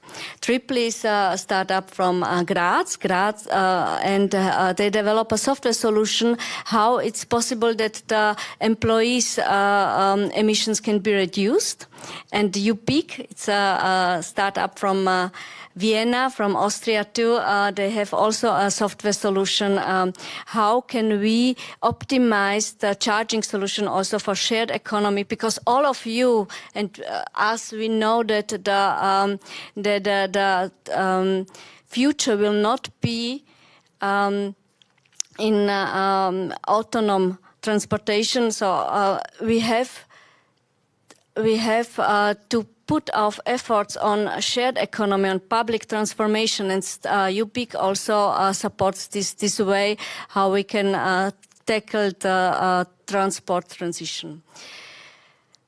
I show you one project, e-taxi. Who knows e-taxi? I see some hands-on, cool. E-taxi is a project powered by Wien Energy, powered by Eastlink, and of course taxi companies in Vienna. And this is a solution which will be start in summer 2023. So keep your eyes open. In summer, and the solution is that the taxis can be automatically charged while waiting for the customers. Very interesting. So thank you very much, Sonja, for your presentation. And last but not least, the only gentleman on today's panel, Clemens Leutgeb. Clemens studied social economy at the University of Linz. He used to work in the 1990s at the Austrian Energy Agency and was responsible for the collaboration within the CE countries. And after this role, he actually became the head of the business area Buildings and Space Heating. And in 2007, mid-2007, Clemens decided to become the managing director of E7, Energy, Innovation and Engineering. And there he particularly deals with topics such as energy policy instruments and measures, monitoring and evaluation of measure and program effects, as well as climate policy, energy efficiency in buildings, and energy services. Clemens, what makes working at E7, Energy, Innovation and Engineering, so special for you? Yeah. Can you please introduce us to your slides and company? I think what is special for me and what is always interesting that we zoom on these nitty-gritty things that are important when you bring things to the ground. For example, I brought a few slides related to decarbonization of the building stock in Vienna, focusing mostly on degasification. As we heard in the keynote speak, it's like landing on the moon. I wouldn't say it's really landing on the moon, but it's simply convincing a lot of people on doing investments that are completely different than the investments they are used to. If you change decentral gas boiler, it's not really an investment decision, but the decarbonized solutions are more infrastructural investments, and people that have to take these investments are simply not able to understand, to take these decisions. They are not prepared for this completely different approach. So it's not so much about different technologies, but about different processes, different decision-making processes that are usually difficult for residents. I will not go into detail here. I just show you one slide about the volumes. We have heard that we have 500,000 gas boilers in Vienna. The decentral ones, which are the most challenging ones, we have, I don't know the number of boilers, but it's about 40,000, if I can read it right, buildings where we have decentralized gas boilers, which is approximately, these are only the residential buildings I have to add, which is approximately a quarter of all residential buildings in Vienna. So this is really challenging, simply because at first the energy supply has to be centralized, which is a challenge by itself, but we know to deal with it from district heating. But we also have to improve the energy performance of these buildings, because all these solutions don't work well without improved energy performance. We have to bundle a lot of technical measures, and this means that we have to involve residents. And this means we need an interaction between a good interaction between the demand side, where we have to add incentives in order that these investment decisions are more easily to be taken. But we have in parallel also to work on the supply side, because we don't have the capacities. And here I don't mean capacities in construction industry, but it's not only about the volumes, it's also about quality. So what has to be delivered? For example, energy services are for the moment not available in this area, or only very at the beginning. This is something that has to be developed.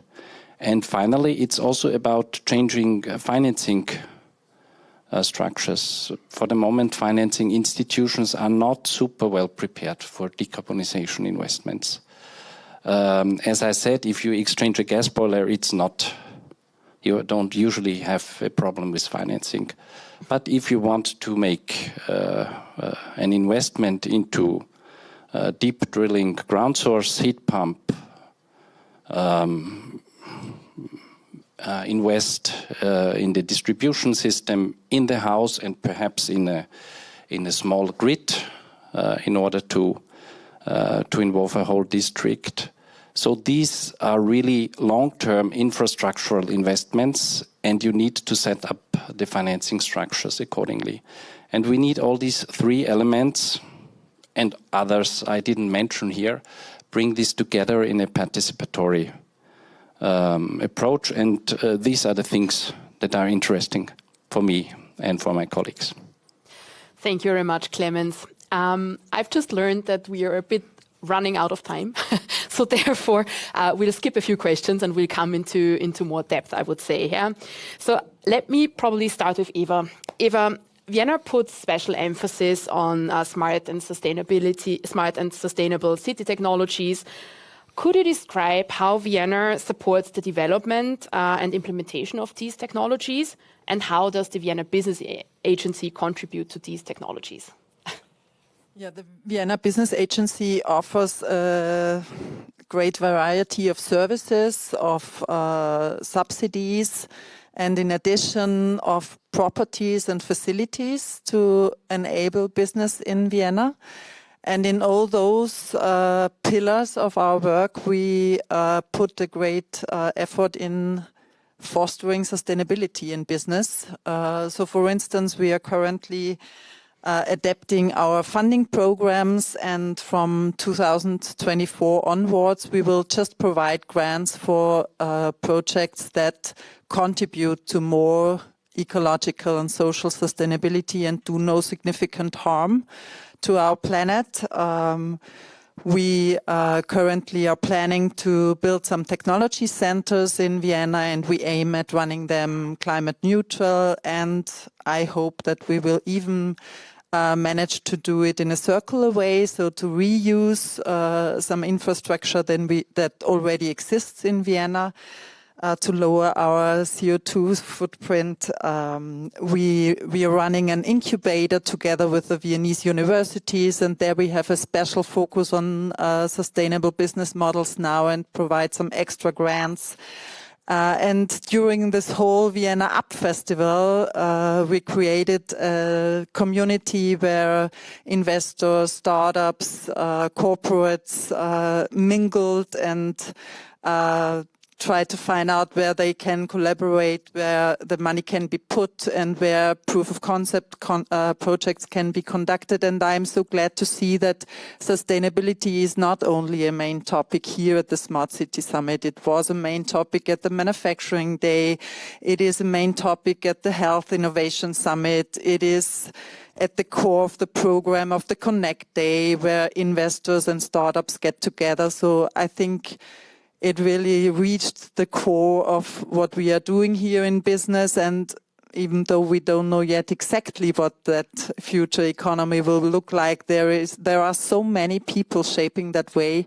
And that makes me really optimistic that we can achieve that goal. And I can promise you that Vienna Business Agency will be your partner for your innovation endeavors. And please don't hesitate to contact us and find out how we can help to make your dreams come true. Thank you, Eva. We have heard, Bianca, that utility companies are the backbone of well-functioning cities. Why is it a good idea to set up a climate innovation fund at the level of Stadtwerke Holding? And how difficult is it to motivate different departments and companies to work together? Well, we started innovation funding in 2012.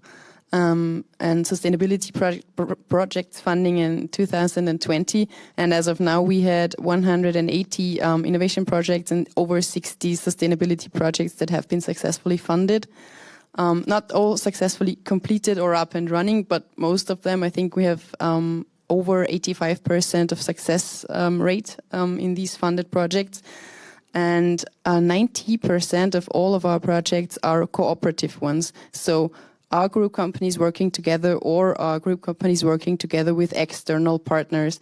So that's not the tricky part. The tricky part is to find solutions that are actually as far in their development process to implement them somewhere to really make a difference. So, for example, there are a lot of projects of small trends that I came across using some form of new concrete, but most of them are not ready to be used, for example, in subway construction, because it's just not tested enough for security reasons. But still, it's important to have research projects also in-house to look at these solutions and to test them if they are a possible way to lower CO2 emissions also in construction already. Thank you. Sonja, we have learned about SmartWorks Innovations portfolio of startups. Can you tell us a bit more about your investment criteria? Yeah, SmartWorks Innovation invest in early stage startups. That means from Series A, seed up to Series A. And of course, we are very interested in startups which can help us with the climate to tackle the climate change. Yeah, so that means, as I already said, energy. Yeah, in the field of energy, decarbonization, decentralization. I see a lot of startups with some solutions. In storage systems, so hardware-based, or also startups with circular economy. So all these areas are very important in the energy field. Yeah, as I already told you, with the Smart City, we also see a lot of startups with mobility that support e-mobility and digitalization. So we invest money up to 500,000. It's not much, but our big plus is that we bring smart money. It's not only the money that we bring into the startup, but also the knowledge, as Bianca already said, of 16,000 employees of the city of Vienna and 2 million customers. They get energy and public transportation from Wiener Stadtwerke Group. Yeah? So this is the smart money, and this is very, very, very special for the startups. And we also we are also very interested in long-term partnerships. Yeah, that means we don't invest and they invest 2 years later. Yeah, but there's also possibility that startups stay in our portfolio for a long time period. So if you are there, I heard that there are a lot of startups in the audience, in the virtual audience. Please contact me if you need money via LinkedIn, for example. If you need cooperation, yeah, and we within the Wiener Stadtwerke, and we will screen your solution. Of course, I cannot promise anything. This is the disclaimer. I think your mailbox will be full. Yeah. Yeah. Thank you, Sonja. And Clemens, if we think about your company, what did you learn are the biggest obstacles for homeowners when it comes to comprehensive renovation projects? How could we speed the process up? Yeah. Very good question. I have no simple answer to it. I think it's a lot about communication and a lot about guiding them. I personally think that these pre-investment phases are decisive.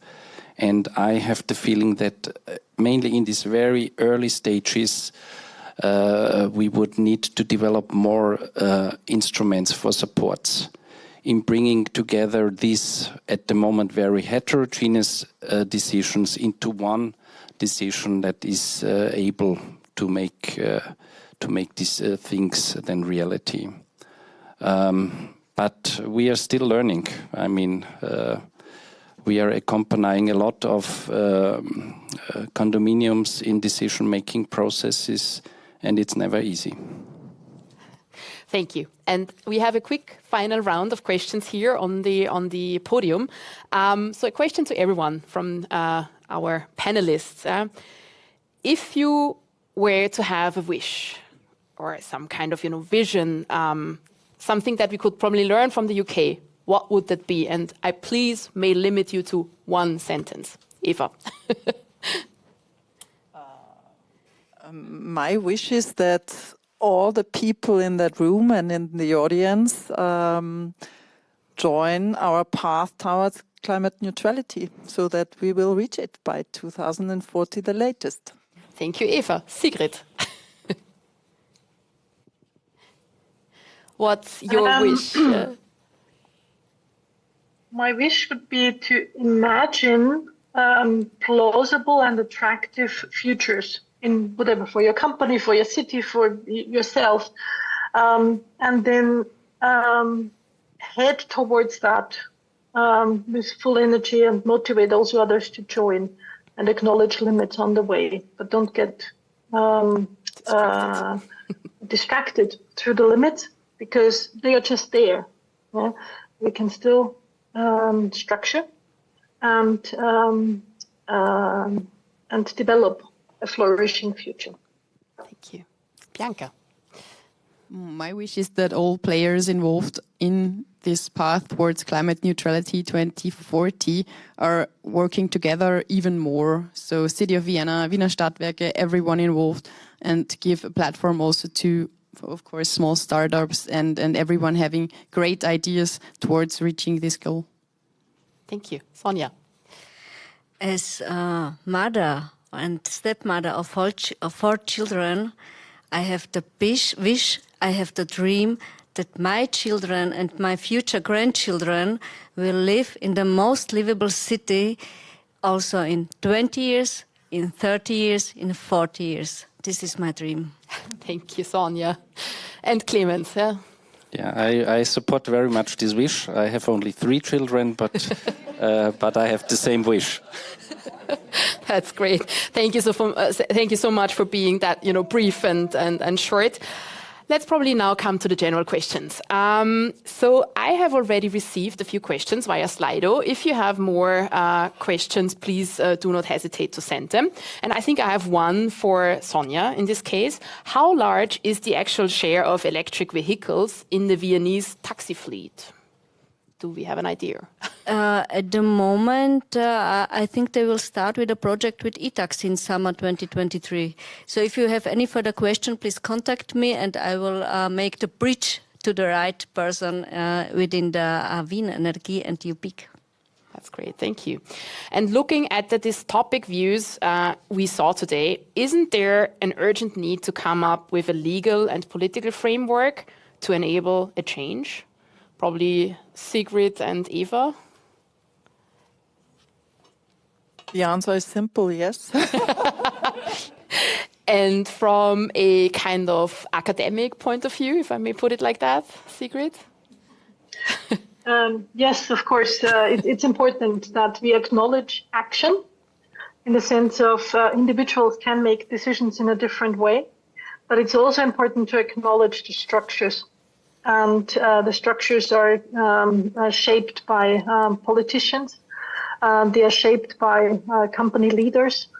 So those who have the possibility to shape structures have an extra responsibility. And I take the responsibility also as part of a knowledge organization.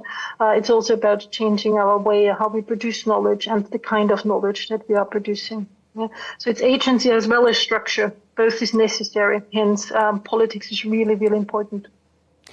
Thank you so much. So we have come to an end. Let me finish with the famous words of Nelson Mandela. We can change the world and make it a better place. It is in your hands to make a difference. In this sense, ladies and gentlemen, esteemed audience, let us make the difference. I may now hand over again to Barbara Inman. And one last remark from my side. There will be a tour at the Climate Lab, as Barbara has mentioned, quite shortly, and followed by a lunch. And in the afternoon, there are going to be some further exciting sessions. Please do mix and mingle, meet the audience, the panel, and the panel meets the audience, yeah, and exchange there, and happy networking, and thanks for staying with us, and a good day from Vienna. Yeah.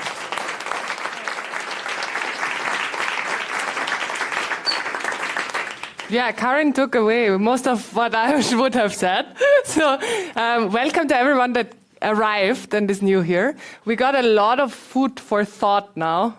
A lot of content, at least my head is vibrating with different inputs, different topics, 1.5 hours of tough and hopeful content, I would say.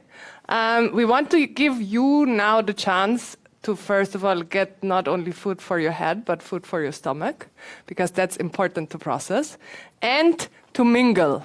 So there was a lot of talking about dreams, wishes.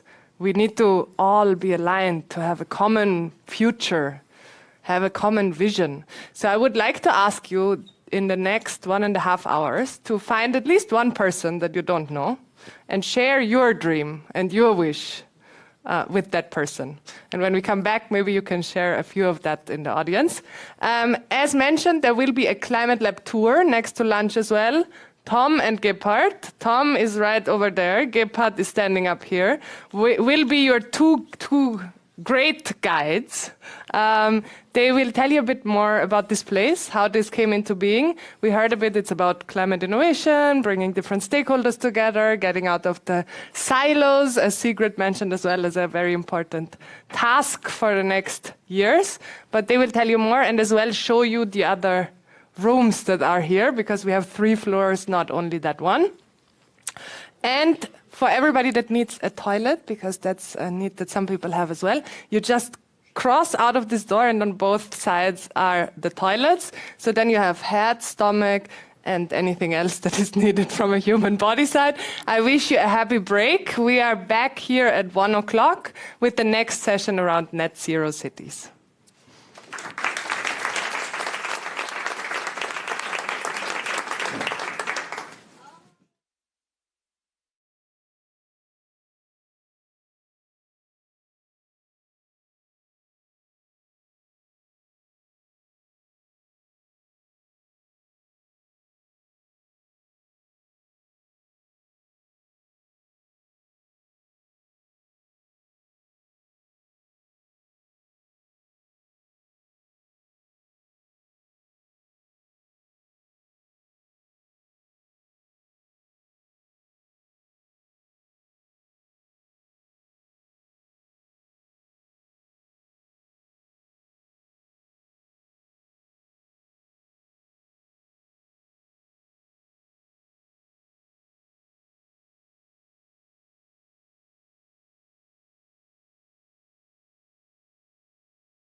You made it! Welcome to Vienna. We are so glad you're here. This event is part of Vienna Up, the Startup Festival. Have you got your Vienna Up wristband? Put it on and enjoy special offers and activities. Swing by the festival home base, say hi, hang out, and enjoy Viennese Hour to sample local food, wine, beer, and soft drinks for free. And have some fun while making new connections. Visit partnering traditional Viennese coffee houses to sip a free melange, meet new contacts, check your email, or just have ideas both crazy and grand. Enjoy Vienna. Go to viennaup.com, sign up for the newsletter for daily highlights, and we'll see you at the home base.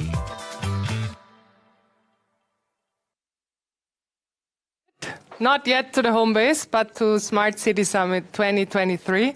I'm very happy to be able to moderate you through the day. We already had a session in the morning, and maybe quick show of hands, who was already here in the morning? I would say around half. So a quick thing, what happened in the morning? We talked about, can cities really make a difference? And how does a thriving economy within planetary boundaries look like? We had inputs of what could be solutions, but as well, where are we heading to if we don't change anything? And it's not the most happy future, I would say. And we talked a lot about a common dream, vision that we need to share to achieve the unachievable, so to say, like a landing on the moon or similar projects. But there was an agreement that we can achieve it if we all go into the same direction, if we break the silos of different stakeholders, and if we share our common dream. And at the end of last session, I asked you to think about your own dream and your own wish for a sustainable and just future. And what I would like to ask the audience here in the room, that you find one person that you don't know, and that means maybe you need to switch seats quickly, and tell that person in one sentence what's your dream and wish for the future. And for the audience online, maybe you think about what's your dream and wish for the future, and you can share it afterwards in Slido where I give you the introduction. So, quickly up, find one person that you don't know, one sentence each, and then sit down again.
Okay, I think you're speaking more than one sentence to each other, so I would ask you to sit down again.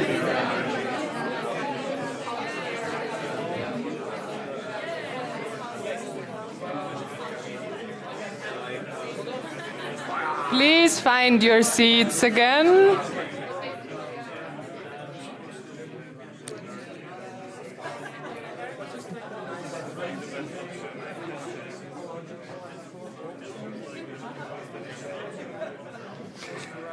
Thank you for participating in this little exercise, and thank you for sharing your dreams with the person that you didn't know before.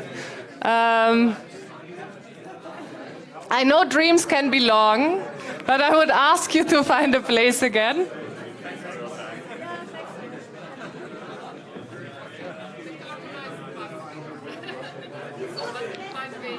Connie, please, as well. Okay, I need to go through. Please find a place again. Thank you. Thank you. Thank you. Thank you. That worked. Thank you very much. If we are with thank yous, first of all, I thank you to share this, because what these conferences are as well about, next to who is on stage and the input that we are getting and the innovation projects that we hear from, it's about you. It's about you making connections. It's about you finding collaborators. It's about you breaking silos. And Katharina Rogenhofer said it in the beginning, it's about all of us getting active and having a voice, how the future would look like. So thanks for that. And I want to thank as well the partners that made this conference possible. First of all, Wiener Stadtwerke, Gunda Kirchner, is she still here? Yes. Wien Holding, Thomas Born, who as well helped us organize it, Klima- und Energiefonds, Miriam Schönborn, and the City of Vienna in general. And I as well want to thank especially the Wirtschaftsagentur, Vienna Business Agency, that is hosting these conferences and made it possible that all these people and projects are on stage that we hear about today. And last but not least, because these are the people that are always forgotten, the wonderful team of Wirtschaftsagentur, Vienna Business School, Impact Hub, Zeitecht, and Climate Lab that are hosting you, being it technically, catering-wise, on the front desk. So if you pass by them, say thank you and maybe share your dreams with them as well, or give them a hug because they are the ones that seldom get the stage. What will happen now is we have a session about 1 hour about how can we make our cities net zero, because that's what we heard in the morning as well, is a relevant topic because a lot of people live in cities. And more will live in cities. And that's where we head to. To interact, I first would need the Slido thing, to interact with you and as well with our online audience. And we saw in the morning that we have about 50% Viennese people joining us, but 50% outside of, like about 20% outside of Vienna, and the rest Europe and outside of Europe. Interestingly, about 10% as well outside of Europe. So I'm very happy that you made it here as well, being potentially in different time zones as well. And that's why we use Slido. So please just take your mobile phones out if you haven't yet. Scan the code or join us at slido.com with the password SMART23. If you have managed that, then you will get one question, and that is, what makes a city smart for you? Interestingly, a journalist in the break asked me exactly that question, and I was like, well, what is it? I want you to answer this with 1 or maximum 2 words, that we get a word cloud in the end, to see what you think a smart city should look like. We have people, inclusion, innovation, seamless transport, so mobility, clever infrastructure which fits to it, green, cognitive, flexible, a flexible city, that's an interesting one, just, lively public spaces, young, I would say it could be young, maybe multi-generational, to be inclusive, that we had before as well, electricity, where is it coming from, the question? A good living for everyone, that's what we heard in the morning as well. Policy. Policy is very relevant to make it happen. Anything else? Welcoming. That fits very well to conclusion. Fair. Green valleys instead of, I guess, a lot of asphalt and streets. So thank you for that, and thank you for sharing your ideas. We will now get to some keynote speakers that work on the topic of net zero cities in detail. And for that, I want to introduce Kirsten Dunlop, who is the CEO of EIT Climate Kick, calling itself EU's main climate initiative. And I know they work together with 100 cities on their path to net zero. And I'm sure, Kirsten, you can share some stories of how cities can get to net zero and what's the path to get there, because till now, from what I know, not many to none achieved it. So welcome, Kirsten, on stage. Thank you very much indeed. Hello, everybody. Yes, the path to net zero is not just the path to net zero, but also the path to net zero by when. And that's an absolutely essential, non-trivial detail. So let me give you a little bit of context for where I'm speaking from. Unconscious also, we have a whole panel discussion, so there's plenty of time to unpack some of this. EIT Climate Kick is leading a consortium called Net Zero Cities, which is a first stage initiative to implement the European Union's mission on achieving more than 100 climate neutral smart cities by 2030.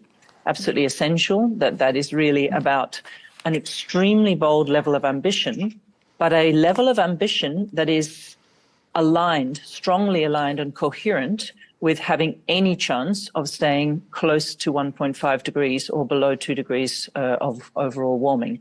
And we know that's a slim chance anyway, but it means staying close to 1.5 degrees means decarbonizing by 2050 is extremely risky and too late. Trying to speed up way faster and create exponential curves of transformation are essential, because the more we learn about the tipping points of our own environment, and the more we learn about the implications of aerosols and the implications of kind of the feed forward and what we've already done so far, the more we begin to understand that, in fact, we are running out of time way faster than we thought. So every opportunity to try to demonstrate possibility and mobilize really large-scale structural change at the level of, for example, whole cities is absolutely essential.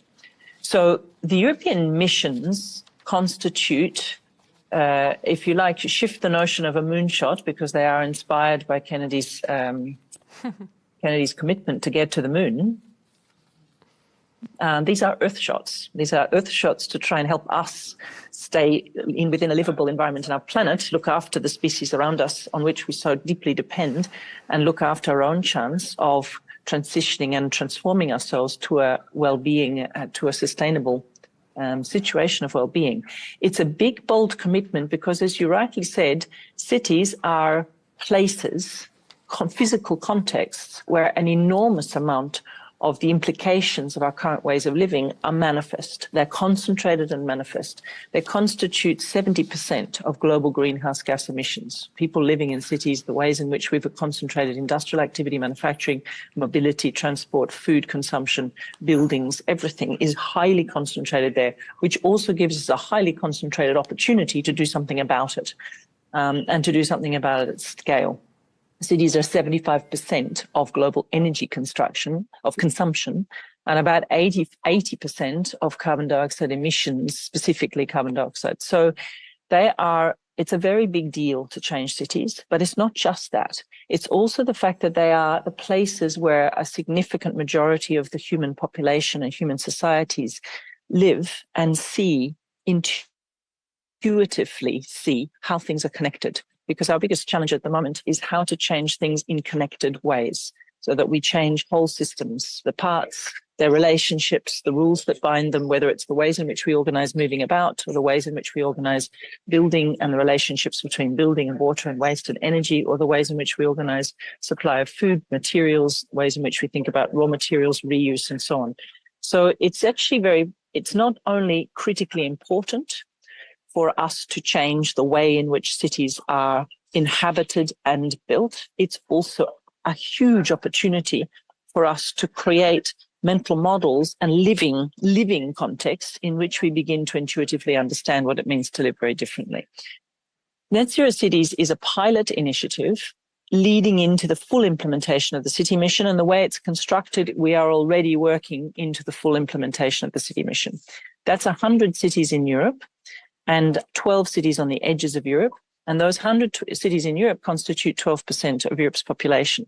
And what's important is not just the initiative itself, but the way in which it is inspiring and creating precedent and opportunities for other cities to follow suit. Indeed, if I think about the Austrian national mission, similar kinds of mirroring and mutually reinforcing efforts.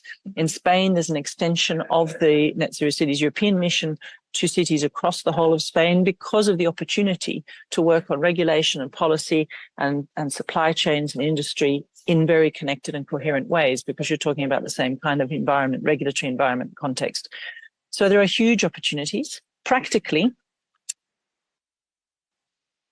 this is really about making sure that cities are supported and scaffolded to address emissions that often cities themselves have no direct control over. Some Scope 1 and 2 emissions, yes, Scope 3 extremely difficult. So this means also creating the conditions through political cycles, through creating transition teams that enable cities to hold the space for transformative action and hold the space so that others can come in. So one of the conversations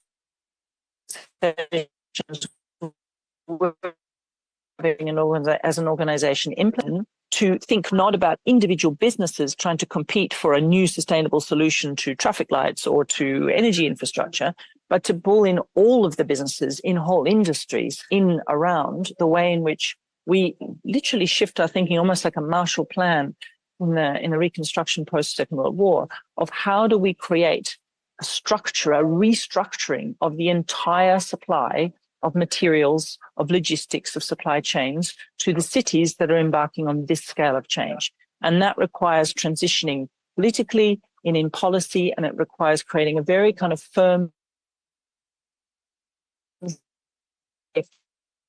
space to take in huge risk as the biggest risk of all, so that the risk of acting to try and introduce quite transformative structural changes is consistently seen more in terms of opportunity and less in terms of transition risk.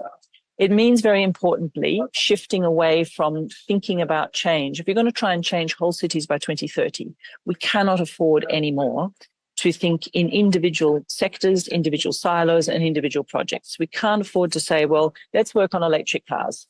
And in another 10 years, when we see electric cars working, maybe we've managed to solve distributed grids or charging points, then we'll get to something else. We have to work on everything all at once now. And most importantly, we have to work on the way in which they interrelate.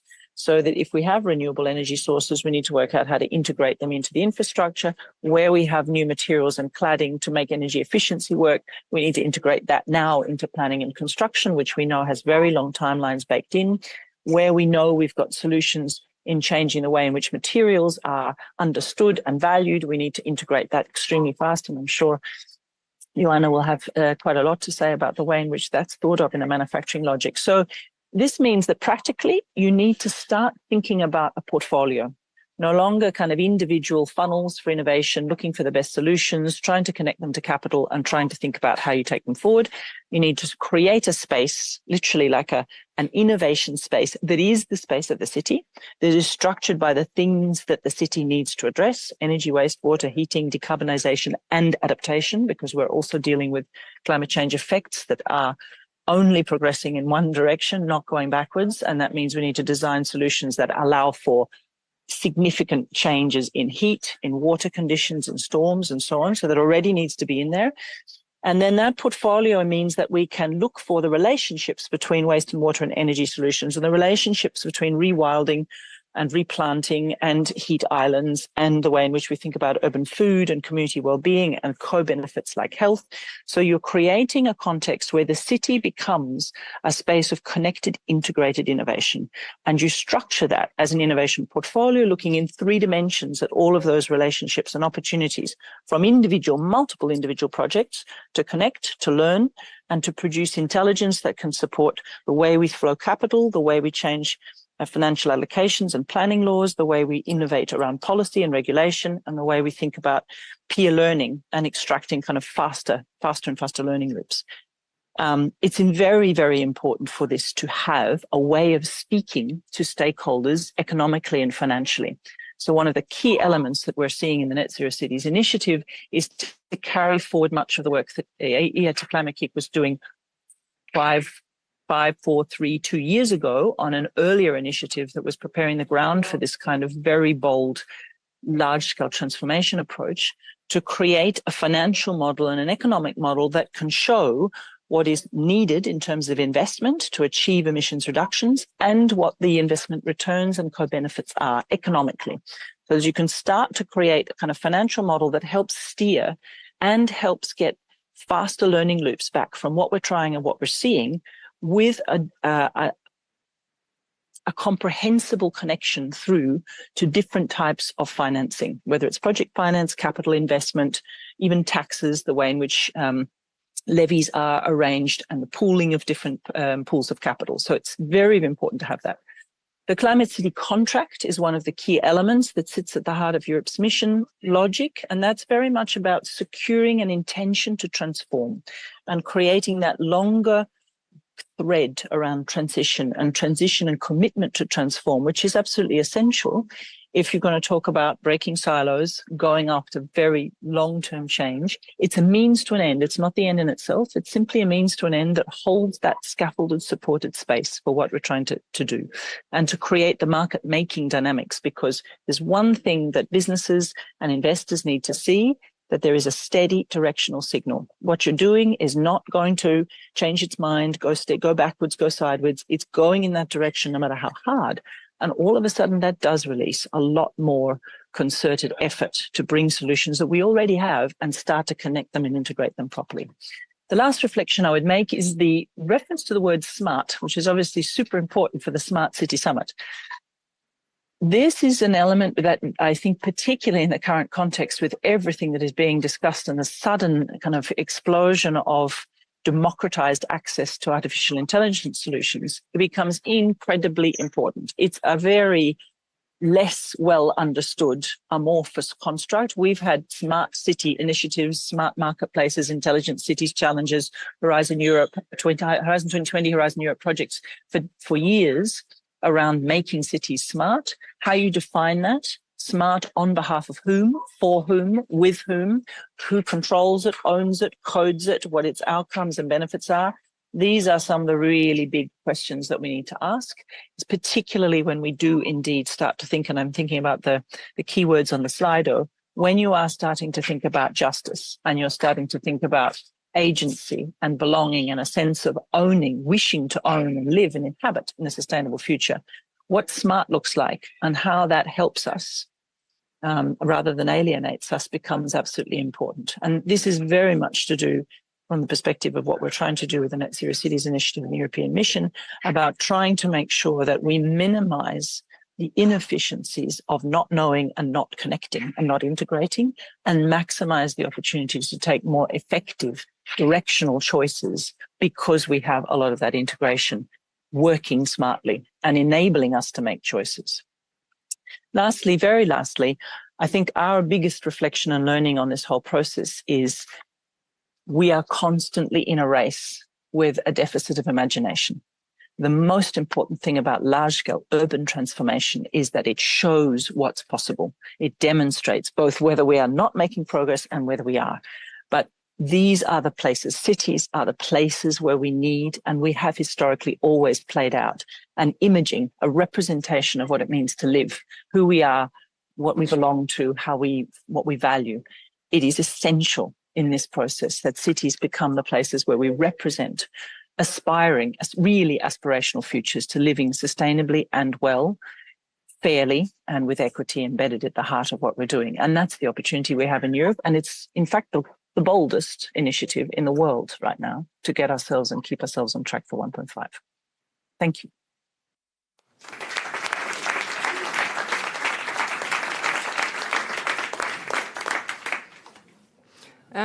Thank you, Kirsten, for this brief and very inspiring and very resonating with me words.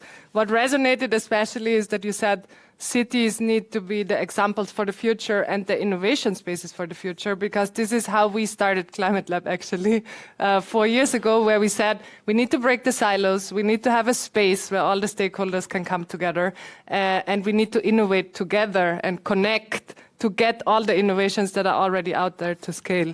And for me, this conference is one of the examples how this can happen. We saw that there are different sectors involved, online and offline, and I'm very happy for that. And I want you as well to break the silos in the long breaks that we made in between and the excursions that we planned for you. Kirsten as well said that manufacturing plays a big role in changing, obviously, and that's why Johanna Stjernstad, director for EIT Manufacturing North, will tell us a bit of what role manufacturing plays, what needs to change, and what initiatives are already in place. Welcome, Johanna. Hello. Hello, thank you for that introduction. I'm happy to be here. Sustainability and net zero and smart manufacturing is some of my key topics and most important things that we work with. So I would just give a brief introduction onto what we do at EIT Manufacturing. So just very quickly, I don't know how much you know about EIT, the European Institute of Innovation and Technology, this third leg of the EU focusing on high TRL levels, on innovation and commercialization. So really making new ideas from universities and institutes used in industry. And Kirsten, of course, is also from EIT. So EIT has been around for quite a few years. Climate was one of the first kicks that were about. EIT Manufacturing was one of the more later ones. We had our first operational year in 2020. So we are quite new, but we have started the work already, and our vision is that global manufacturing innovation should be led by Europe, and the way to get there is through collaboration. And we have identified through a few shared challenges across Europe, where we see a digitalization is a big problem for many companies, especially small companies, but we see that digitalization is a fantastic enabler for sustainability. And sustainability is absolutely the most important target that we have. And I believe that sustainability is the way to become competitive. And when we see increased demands from people, from cities, to have sustainable products, that's how the companies that are more sustainable will become more competitive and have a competitive advantage. And we are working to support companies to make that change so that they can become more sustainable and more competitive. So we have divided Europe into 6 different regions so that we can be close to our local ecosystem and connect a startup from Austria with a large company from Sweden or elsewhere, and vice versa. And we work very closely within EIT Manufacturing, within those different regions, to especially connect people, connect someone with a challenge with someone with a solution. We have quite an active partnership with more than half of our members from industry. And this is super crucial for us. We really want our strategic agenda to be driven by industry. But of course, we do need and value our universities and research partners as well. And it's the collaborative effort that is needed to develop sustainable manufacturing. And within EIT in general, we work with these three pillars of education, innovation, and business creation. And we feel that all 3 are needed in order to get innovation on the market and commercialized. And with that, together with that, we have the RIS, Regional Innovation Scheme, which is special money from the EU supported to countries with less innovation capability. For us, it's the Baltics, it's many countries in the eastern of Europe and some in the south of Europe. So there we have extra focus. And we do work with upskilling, with collaboration projects, matchmaking, and supporting startups. And I will give a few real examples here. We have, for example, collaborative innovation projects. There is a call open right now, and please go to our homepage to get more information. It closes on the 19th of June, so there is a little time left in case you're interested. So go to our homepage for more information. And now some more real cases. In an innovation project, we want to focus on the needs of the industry and then add research and technology from institutes and universities. Could be technology providers in form of a startup or an SME, and the technology can be verified in the project so that it then can be commercialized. And that is really the focus of our project, that the new innovation should be verified by industry and commercialized, that the end users of the project can be the small companies' first customers. So that's what we would like to see. One of the projects that we are funding right now is about automating the recycling of batteries. And here it's Norsk Hydro. They are building a big factory in Norway together with Northvolt to recycle batteries. And they have got great support from this project together with Festo and Comau to automate this the recycling. Another example of how we work is Boost Up. We collect challenges from large industries, and if they want to be open with these challenges, we post them and search for startups that have solutions. And then we co-fund the proof of concept for those startups to solve this challenge. For example, last year, First Alpine had a challenge. They wanted to track the CO2 in their supply chain. And a small company from Sweden, actually, Chain Traced, had a solution. So they already had a software to track the steel from the ore until the final use. And they were able to add carbon dioxide to their platform so that now they have a very nice platform for showing where the carbon dioxide comes in all the way from the raw material.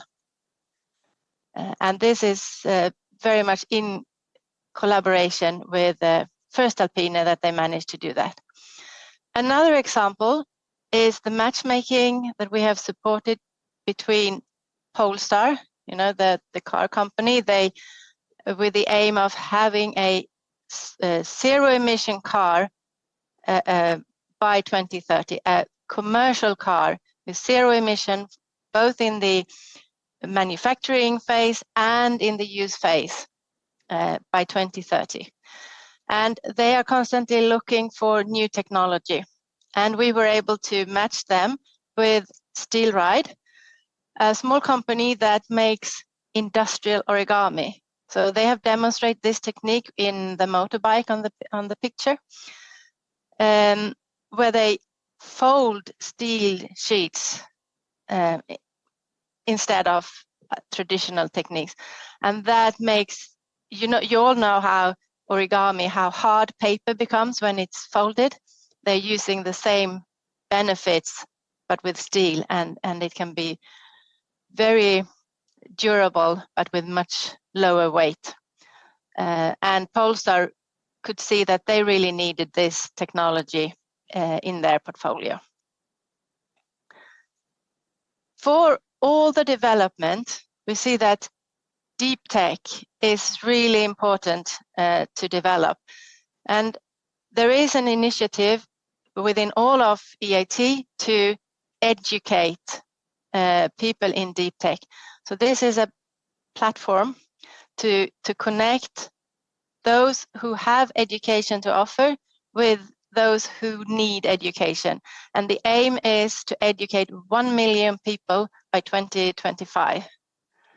And then I have some other examples of projects that we are participating in from EIT Manufacturing North.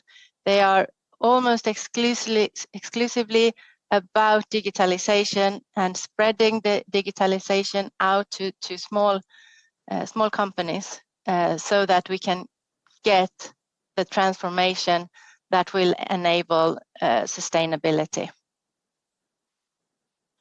So that was a quick overview of the different things that we do to support the green transformation and make sure that we can reach the target and go net zero. Thank you.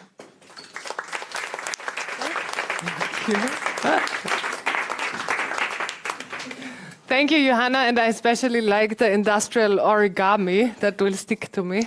Love the idea. And as well, thanks, Kristen and Johanna, to give this overview from a more meta level, the European level, and all the initiatives that you are working on.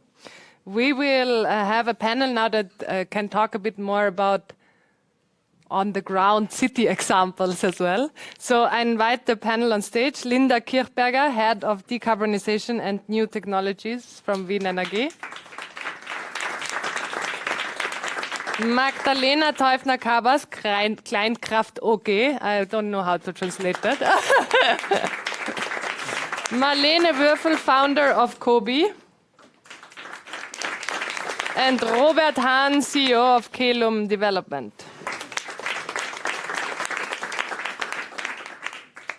And I mean, energy and construction are very relevant areas, and we heard about it in different speeches throughout the day. So, Linda, you are working on the decarbonization of one of Vienna's main energy supplier. And focusing as well on hydrogen and different power solutions. So do you want to tell us a bit more how that would work and what are your main findings? Yeah, so we heard already it's quite important to get our cities carbon neutral by 2030, 2040, 2050, and that every year really counts. So the City of Vienna, hence also the Wiener Stadtwerke and the Wien Energie have the goal to be carbon neutral by 2040. And if we look at the current energy consumption and current energy mix, we see that we have a heavy dependency, and I'm not telling you anything new here, on oil and natural gas. So what Wien Energie is doing at the moment is that we are, not since today, but since many years, invest really in three main pillars here. On the one hand side, we see a strong increase in our electricity consumption till 2040. So we really kind of make sure that we build green power plants in terms of photovoltaic, wind and water plants. So there's a huge investment in there. There's a lot of projects, and we're really pulling in a strong direction to have 2040 green power, pure green power for Vienna. The areas I'm really concentrating on with my teams is the district heating. So at the moment we are supplying 40% of the heating demand to Vienna by district heating, and more than about 2/3 is coming from fossil energy. So this means we really have to heavily make sure or find new technologies and new ways how we kind of substitute this fossil energy for the district heating by renewable energy. One thing I can tell you already, we are quite lucky in Vienna because we are, as a city, we're sitting on a huge treasure, we like to call it, at Wien Energie. We have a very big pool of hot water underneath Vienna in like a depth of 3,000 meters in a geological formation, which is very convenient because we have all the consumption of the district heating here, and we have one of the biggest district heating networks of Europe Europe, also here in Vienna. So what we're currently doing is that we are kind of started our first deep geothermal energy project, where we will drill in Vienna in the depth of 3,000 meters, get the warm water, it's like a formation water, very salty water, out of the formation, extract the heat and bring it back into the geological formation in the depth underneath Vienna. So it's a closed loop, and we're starting this project. So actually it's running since a long time already, but we will drill next year, and hopefully by 2026 we already have our first geothermal plant with 20 megawatt, and we will supply about 25,000 households with green energy already. But that's obviously is only the first step. Once this is kind of developed, we kind of continue to do so. So that's one of the main pillars to distribute, to decarbonize the district heating. The second is also we have a lot of heat pools or heat in the city we don't use at the moment. For example, we have the big sewage treatment plant. The water has quite some remaining warmth, and this we kind of drain directly in the river system, and we don't use it. And what we're doing at the moment is we kind of redirect this water, which was totally unused before, extract the heat like about 6 degrees Celsius, and this heat we then use with green electricity to pump it up to a certain level that we can also use it for our district heating. And this is, I think, this is what we also think is very smart, that we say, okay, there's a lot of energy there we don't use. How can we find smart ways how to utilize it and really kind of substitute for the fossil fuels, fossil energy? Mm-hmm.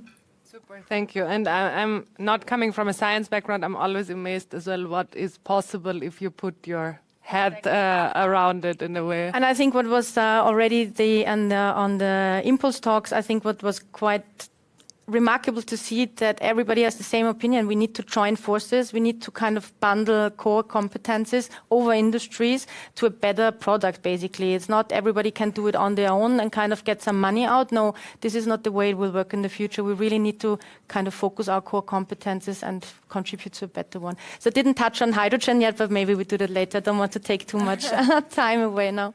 Thanks a lot. Just a quick reminder, if you have questions, use your Slido, and I will ask as well if somebody have questions in the audience.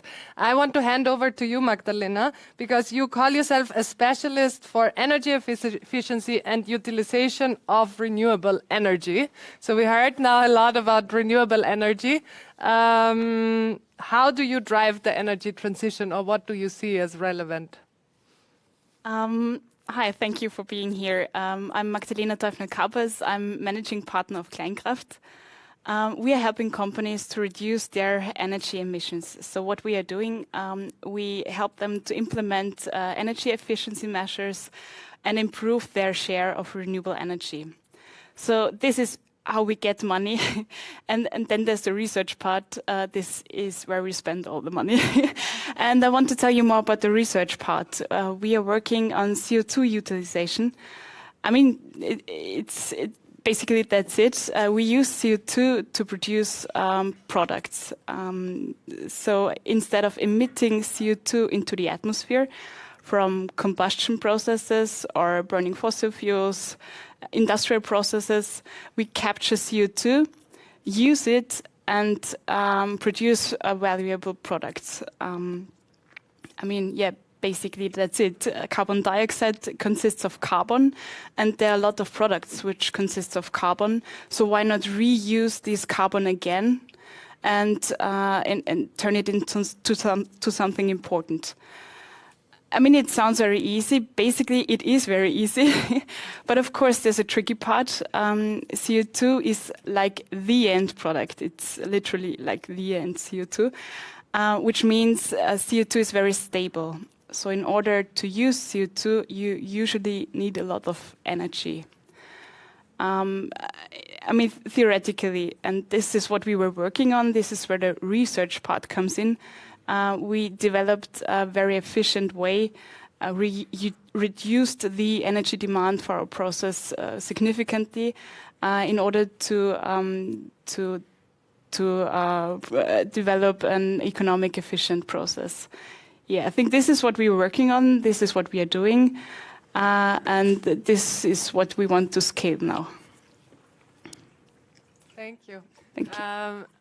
And now, obviously, you come more from the scientific side and how you can reduce and as well how you can provide energy.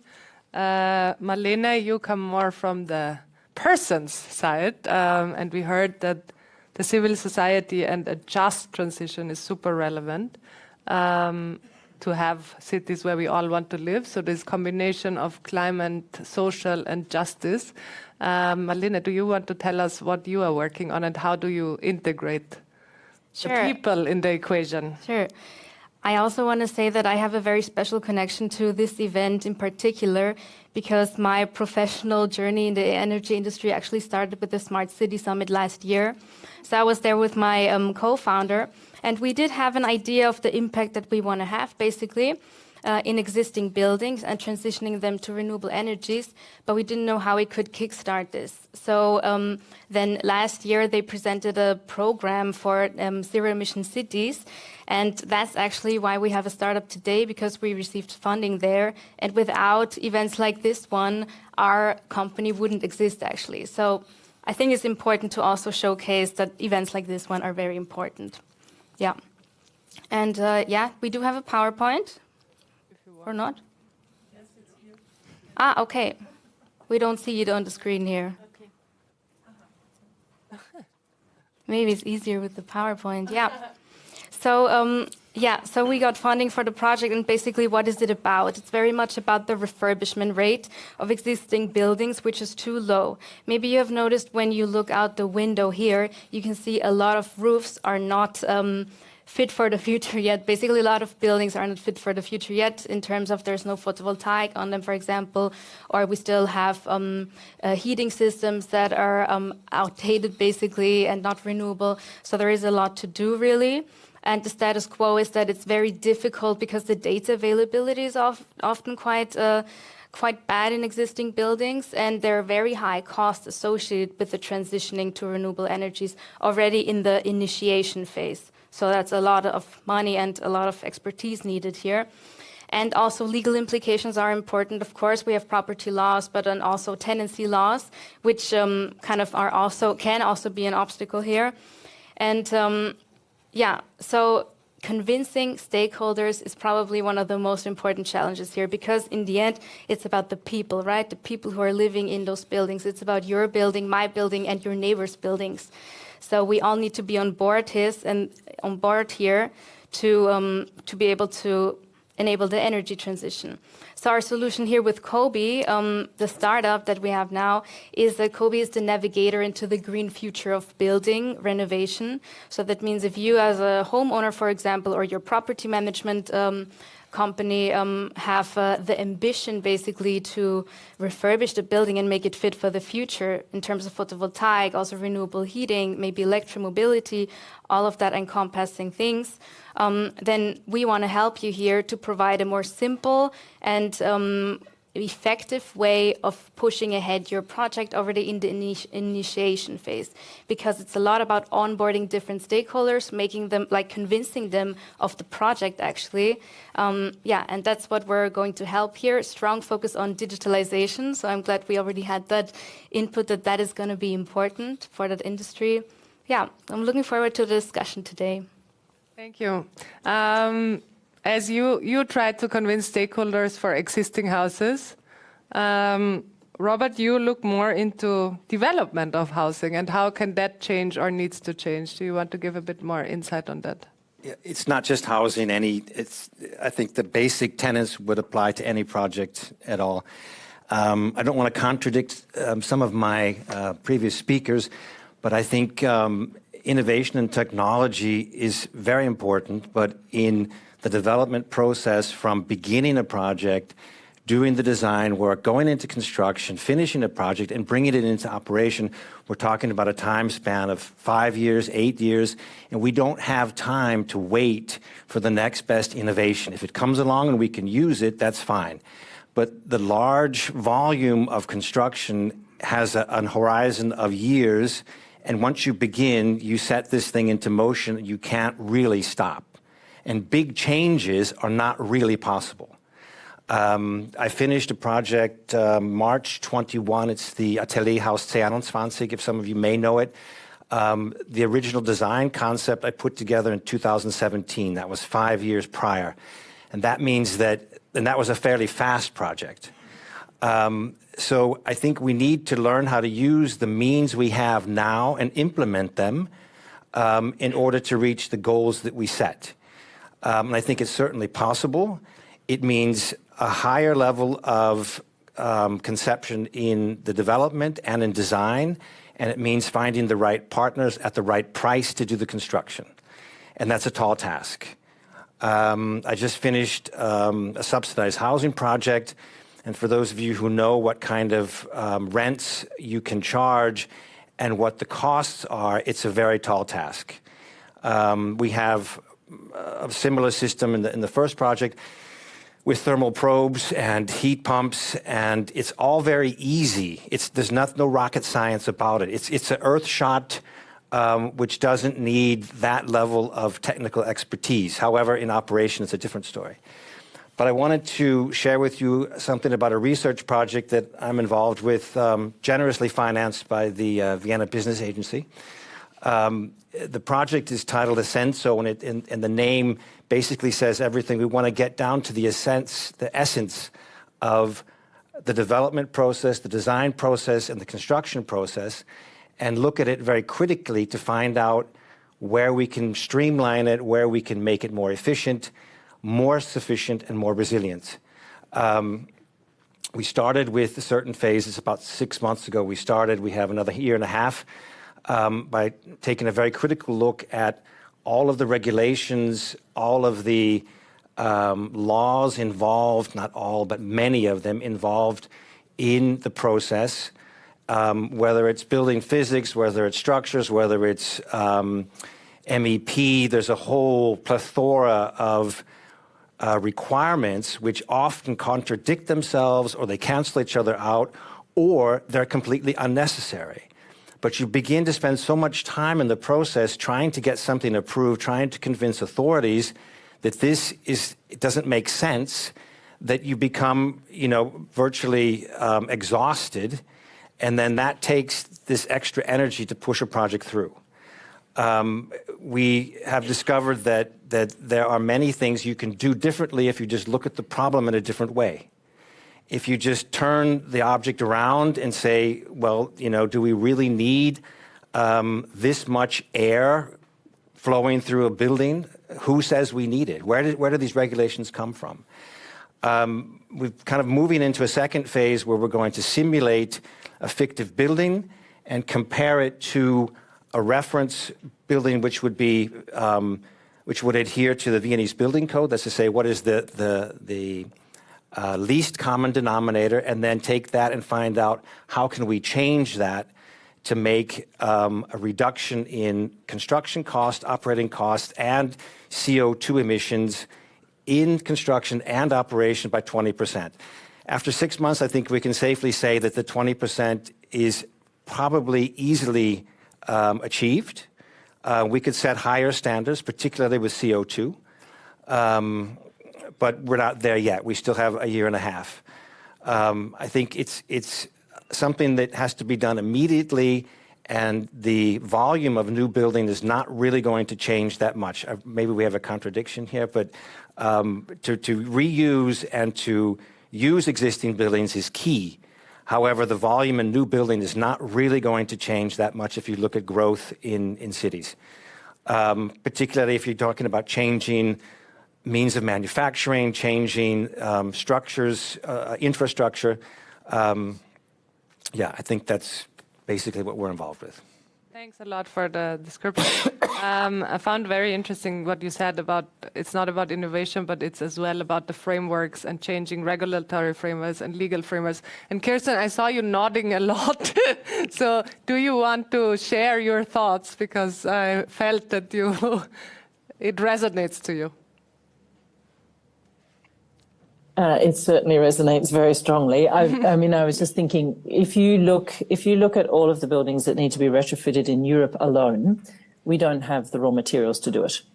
So we're going to have to really rethink, for example, how do we cool surfaces or heat surfaces rather than necessarily whole volumes? How do we deal with how do we start to consider very, very different paradigm shifts around the way in which we're going to get to this kind of, because it's easy for us, it has been relatively easy for us to think about single applications or particular contexts at a relatively reduced scale.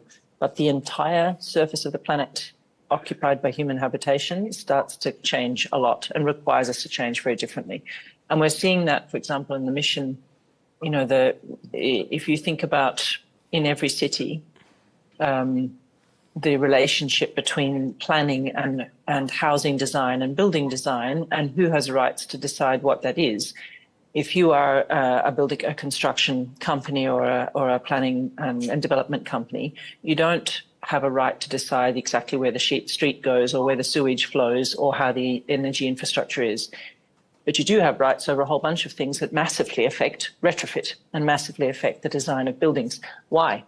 Because if we're in this order of urgency and emergency to change, some of this needs to start really, really shifting in who designs, who determines how we flow these things through. And we see even this question of regulatory shift as right at the moment, we have some critical elements that require European level policy dialogues about plastic waste in the system so that we can actually solve for heating, about energy infrastructure on supply and demand, on the way in which we're thinking about construction, zoning and rules and regulations. Those kinds of interventions at a regulatory point partnered with the combination of the innovations and solutions, incremental and transformative that we have, become really urgently necessary now. And the type of work that is happening at a national scale to bring cities together to aggregate need and to be able to express need in an aggregate way creates the conditions for doing that in a very unprecedented way. And that's fantastic. Urgently needed. We need to do something about it, to follow it through, but it gives hope. Thank you, Kirsten. Fitting a bit to this regulatory framework, I got a question from the audience. How can we guard cities against greenwashing and verify the verification of publicly disclosed emission reductions? Anybody who already thought about that? Because everybody wants to become green, but how can we make sure that they really do their job and not just say, like companies that feel greenwash the city level? I can maybe just say one very short reflection. I think the value of acting in places, in contexts, the risk and the value, but the value of acting in places is that it is harder to hide. In the end, 50 degrees heat creates a set of effects. You either are prepared or you're not prepared. In the end, massive floods has a set of effects. You're prepared, you're not prepared. We are already facing a set of physical changes that begin to make it very much harder to play games on the edges, twiddle things about. And cities know that. Cities are sitting right with whether it's a legal responsibility or it's a proxied responsibility, they are sitting with the kind of aggregate effects and the expectations of citizens to do something. So I think this is about compassion to understand the enormity of the change we're talking about. Very, very proactive, carefully designed and managed support to take the journey that we need to take together. Making sure that we do not assume this is about a zero-sum, an absolute game of you either make it perfect or not. I would really echo the point that we don't have time for perfection. We have to move. And it's really about how we learn, we combine, we learn, we try, we learn. But if we are creating a supportive environment and we are making it participatory, I think, in fact, the experiment that the City of Vienna was doing with participatory grant making is a wonderful example of starting to create and engage agency of people. And then yes, there will always be a question of bad actors in the system, but it makes it harder and harder to hide. And it makes it more evident that working together towards the opportunity that new energy systems provide, of abundance, of participation, of generation, start to outweigh the kind of gameplay. Thank you. So you don't see the risk of greenwashing so high because the effects are immediately No, felt. I see it high, but I think in cities you can The risk, you can surface the immediacy of action to need, perhaps more than you can do in corporates. Are there any And if I questions here? Sorry. Yeah. If I can add something, I think the way to really get to results and to avoid greenwashing is to set demands for procurement and really look at what are the carbon dioxide emissions from the production of whatever you need to buy, and that's a lot. And here the cities can put demands on the manufacturing industry and give the companies with a better sustainability a competitive advantage. So then we will get more more to choose from in the end. And I think that's the way to get there. Procurement as a relevant. I also want to add to that. I think it's important to not only look at cities from a top-down perspective, but also very much from bottom-up perspectives. And that's what I like so much about retrofitting or refurbishing buildings, because that's not only big companies, that's people like you and me refurbishing our own homes together with our neighbors, ideally. So I think that's very important to also make way for a city where people are at the center, basically, and people can actually participate in the energy transition. And I think that's really important also. Yeah. Thanks for that. I think the bottom-up approach as well helps to against greenwashing kind of and controls a bit. Is there any question in the audience here? We would have time for maximum one, so... Nobody dares to raise his hand? No, Yuval is here with the mic. Okay, then I would have a question to all of you. I mean, working in this climate area, I have to say it's exciting, but it's very frustrating as well.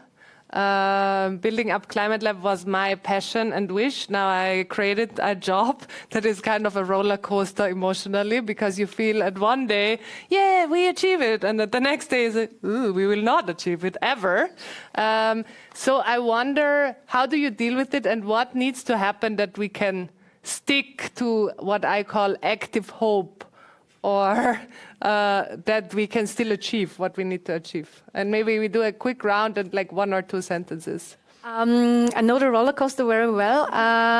For me, it's like usually I get up in the morning and I'm back on top and I'm motivated and I have passion, and I don't let the day before kind of influence my next day. So I think with that passion, I see that also in the people I work with. I see it also on with you, for example. Yeah, and I think this is what should keep us going together, using synergies and finding new smart ways. And with this, we unlock also the passion, if it sometimes is on the lower side. Yeah.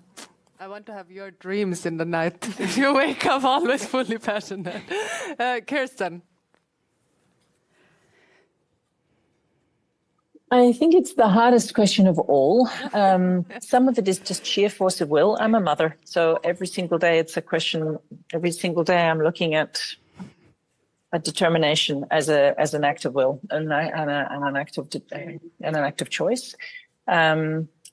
I also am a historian of cities, and I know that we as societies, we have done very remarkable things when the conditions were right.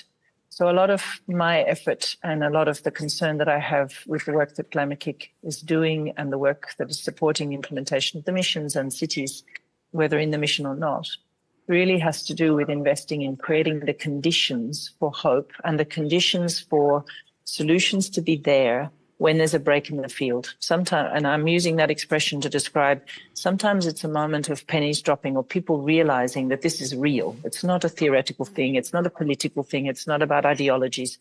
It's real. We have to change. And there are opportunities, huge transformation opportunities for us.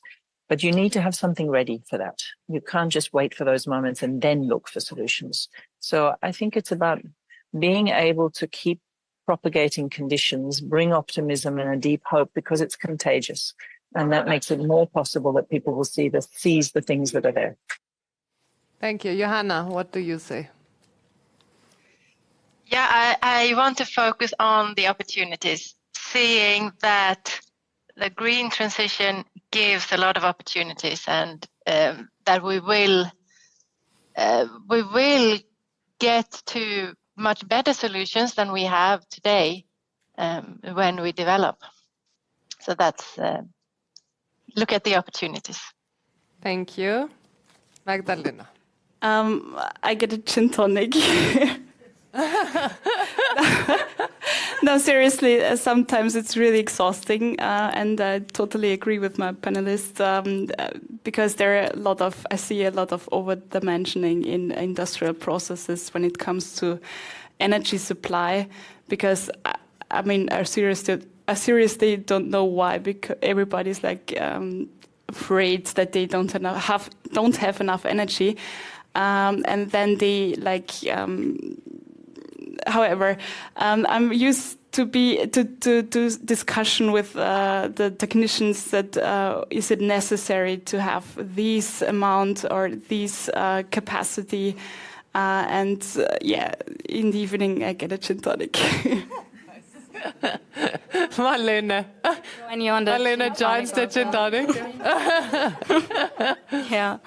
No, to me it's super rewarding to talk to other colleagues during gin tonics or a glass of wine, because we're tackling challenges where there is no straightforward solution, and I think that's also really cool. Just to every day you create something new or you find out something new. Sometimes it's a bit challenging or troublesome, but also then you find a new way of approaching it and you change perspectives, and then that's exciting. Yeah. Thank you. Robert. I think we need a legal framework which is more supple and more flexible. One which would empower those actually involved to come up with solutions which meet legal requirements, but maybe in a different way. And that's where innovation and alternative solutions come in, because if we just go by the book, we're only going to get the book.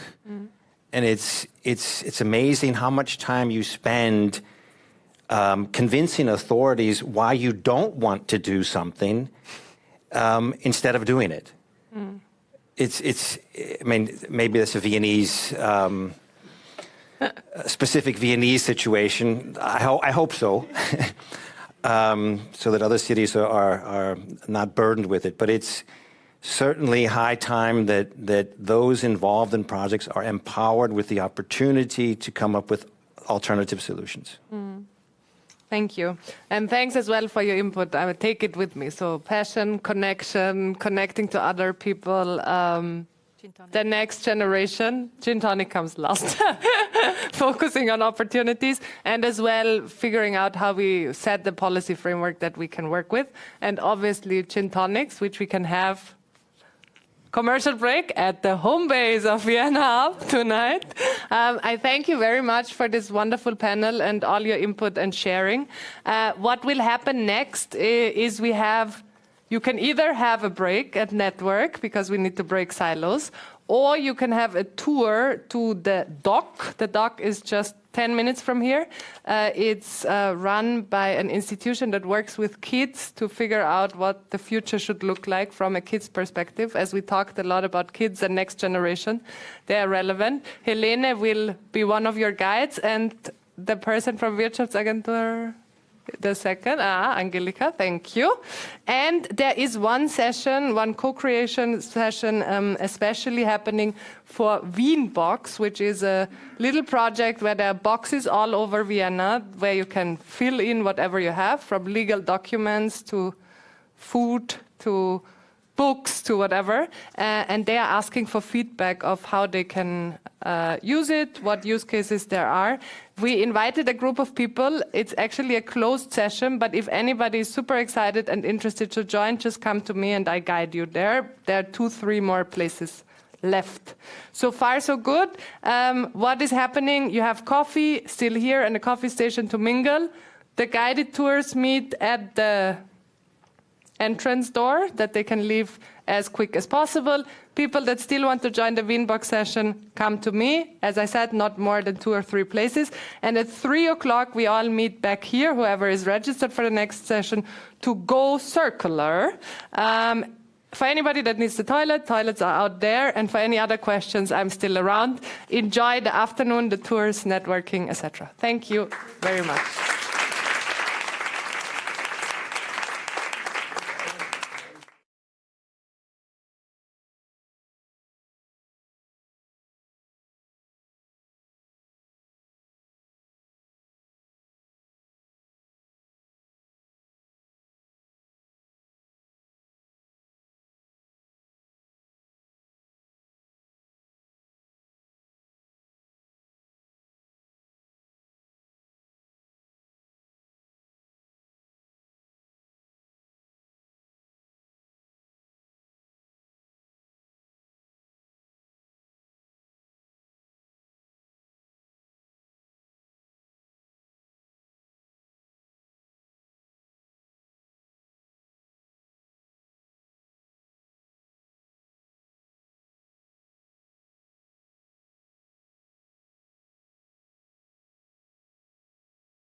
You made it! Welcome to Vienna. We are so glad you're here. This event is part of Vienna Up, the Startup Festival. Have you got your Vienna Up wristband? Put it on and enjoy special offers and activities. Swing by the festival home base, say hi, hang out, and enjoy Viennese Hour to sample local food, wine, beer, and soft drinks for free. And have some fun while making new connections. Visit partnering traditional Viennese coffee houses to sip a free melange, meet new contacts, check your email, or just have ideas both crazy and grand. Enjoy Vienna. Go to viennaup.com, sign up for the newsletter for daily highlights, and we'll see you at the home base.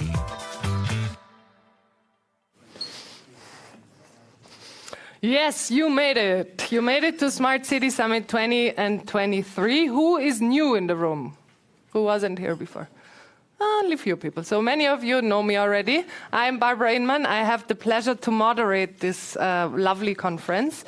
I'm working for Climate-Led, so this location, innovation space, center that brings different stakeholders together. And I'm super happy to moderate this conference because I shared in the last session that the work on climate can be frustrating. I don't know if you know, who noticed that already? A few people. Only so few? So you are all super excited and passionate people. I'm very amazed. Maybe you give me your potions that you drink to not be frustrated once in a while.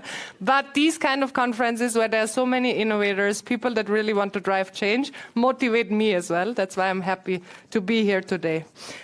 Before we start, as it's the last session, and it was a long day for the ones that joined already, I would ask you all to quickly get up from your seats and do a bit of stretching. It's good for the backs as well. And we are anyway sitting so much. Yes, great. That looks already good. And then we take it one level further and we do a bit of jumping to get some energy. Yeah, very good. Yeah, some people are high jumpers. Very nice. Good. I see you're all fit. I hope now that you are for the last session as well a bit more energetic. Before we start, I still want to thank the Wiener Stadtwerke with Gunda Kirchner. Yeah, one more time, one last time. Woohoo! The Wien Holding, the Klima- und Energiefonds, and the City of Vienna for being partners of this lovely conference. I obviously want to thank the Vienna Business Agency for making this conference happen and bringing all these people together, and as well all the input givers on stage, showcasing what Vienna's innovation scene has to offer as part of the whole Vienna Up. And I want to thank the organizing committee of Vienna Business Agency, Impact Hub, Climate Lab, and Zeitecht.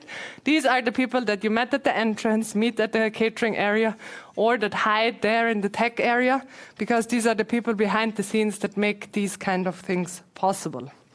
Maybe quickly what happened till now. Can I have the agenda slide?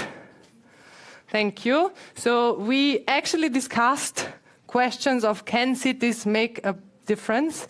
And the answer was definitely yes. They need to be role models and they need to be the place and space for innovation. How can an economy thrive within planetary boundaries?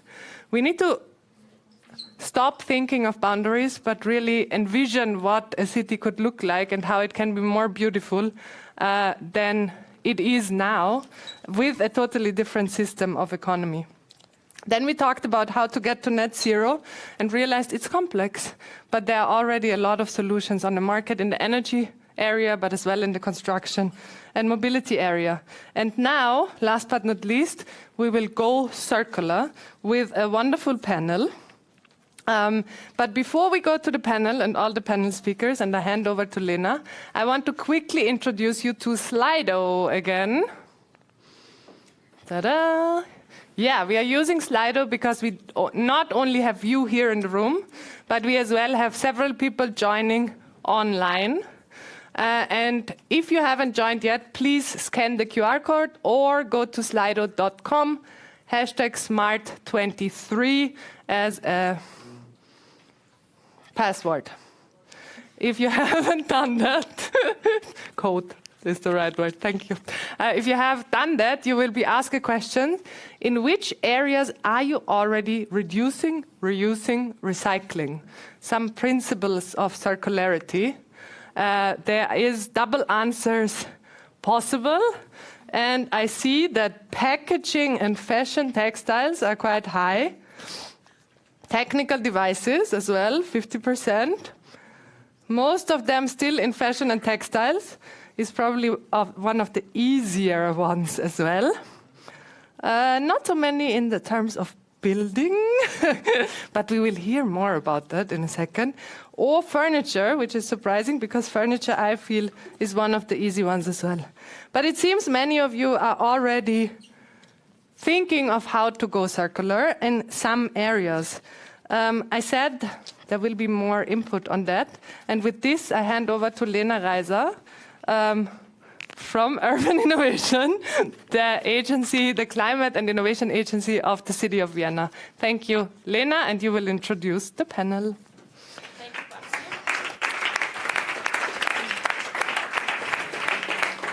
And thanks to you all, thanks to Babsi especially for making us jump. I mean, you didn't make me sweat, but I for sure had a look at the technicians and their sweat drops formed on their faces. We all with our microphones jumped.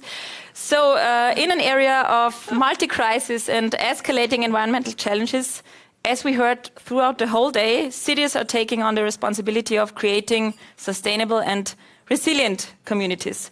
And especially the concept of the circular economy is gaining momentum as a transformative approach to address these challenges.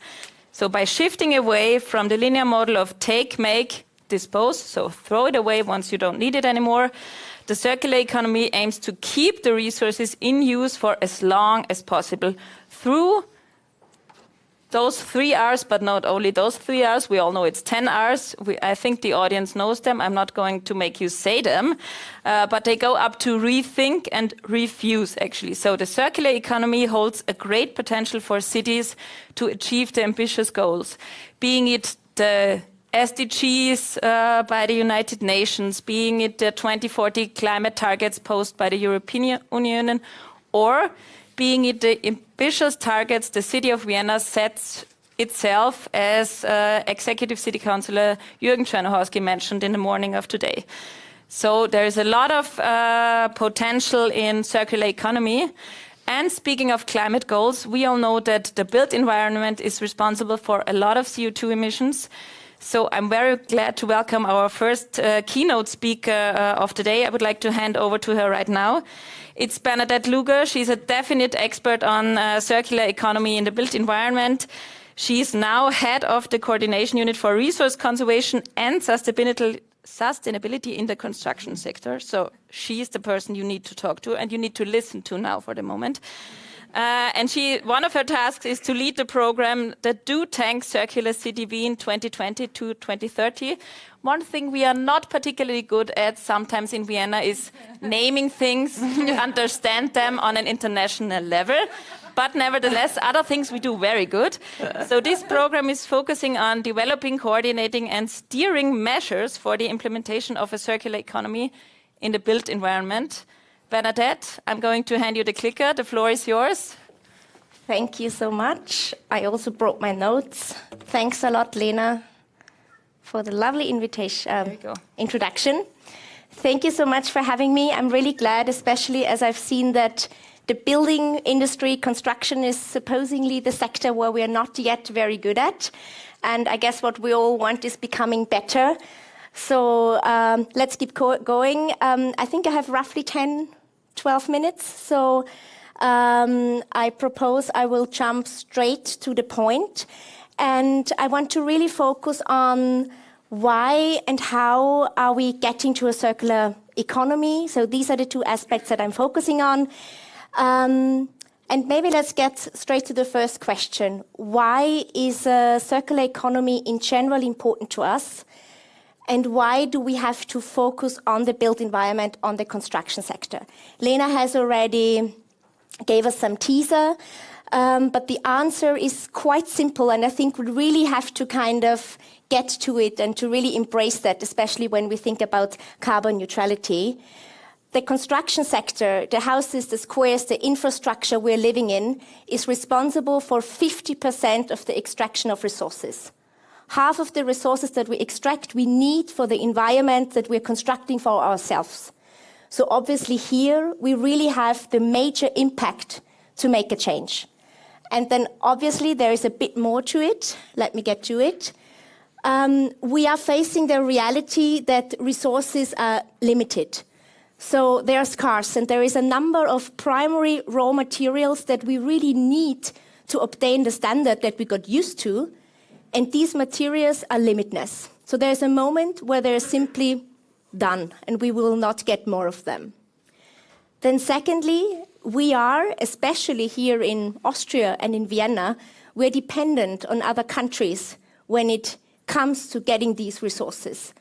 So we really need to think about, and especially when we are remembering Corona, the difficulties with transporting and with getting resources, that we are not flexible. And I think all of us who are working in the construction industry, they can remember in the past 2 or 3 years a couple of problems that we had at our building sites with not receiving the materials that we need and being stopped on our construction sites. So there is something that is dependency. And then thirdly, the way we construct, the way we plan, the way we build, the way we procure, we create a huge amount of waste. And this waste obviously has an impact on our environment, but also on our climate, because the whole production chain, and we often just look at certain aspects of the life cycle, but the whole production chain, when we extract and produce products abroad, when we then transport them, the whole logistics about it, when we construct, all of that is creating emissions. Emissions that at the moment we are not calculating fairly to the construction sector.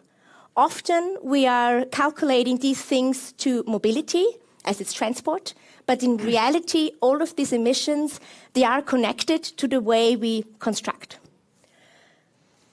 And the thing that is frustrating, and you've mentioned it at the beginning, yes, it can be very frustrating, all of that is old news. It's old news. And to be exact, it's 50 years old. Since 50 years, since the early 70s, we know, and we really know because there are publications to it, we know what our way of doing things, what it causes and what it does. So it's old news, but yet we're not getting tired and we're dealing with it.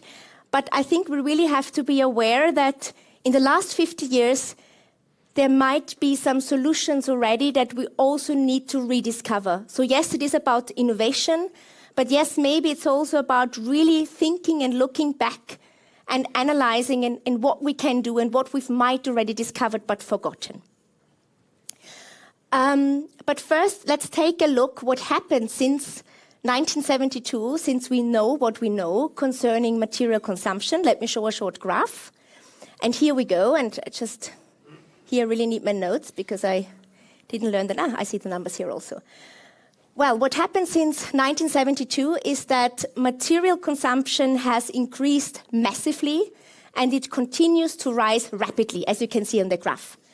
And while the world's population has doubled in the last 50 years from around 3.8 to 7.8 million people, the global consumption of primary raw material, such as minerals, fossil fuels, or biomass, has increased significantly over the same amount of time, namely from around 28.6 to 101.4 gigatons.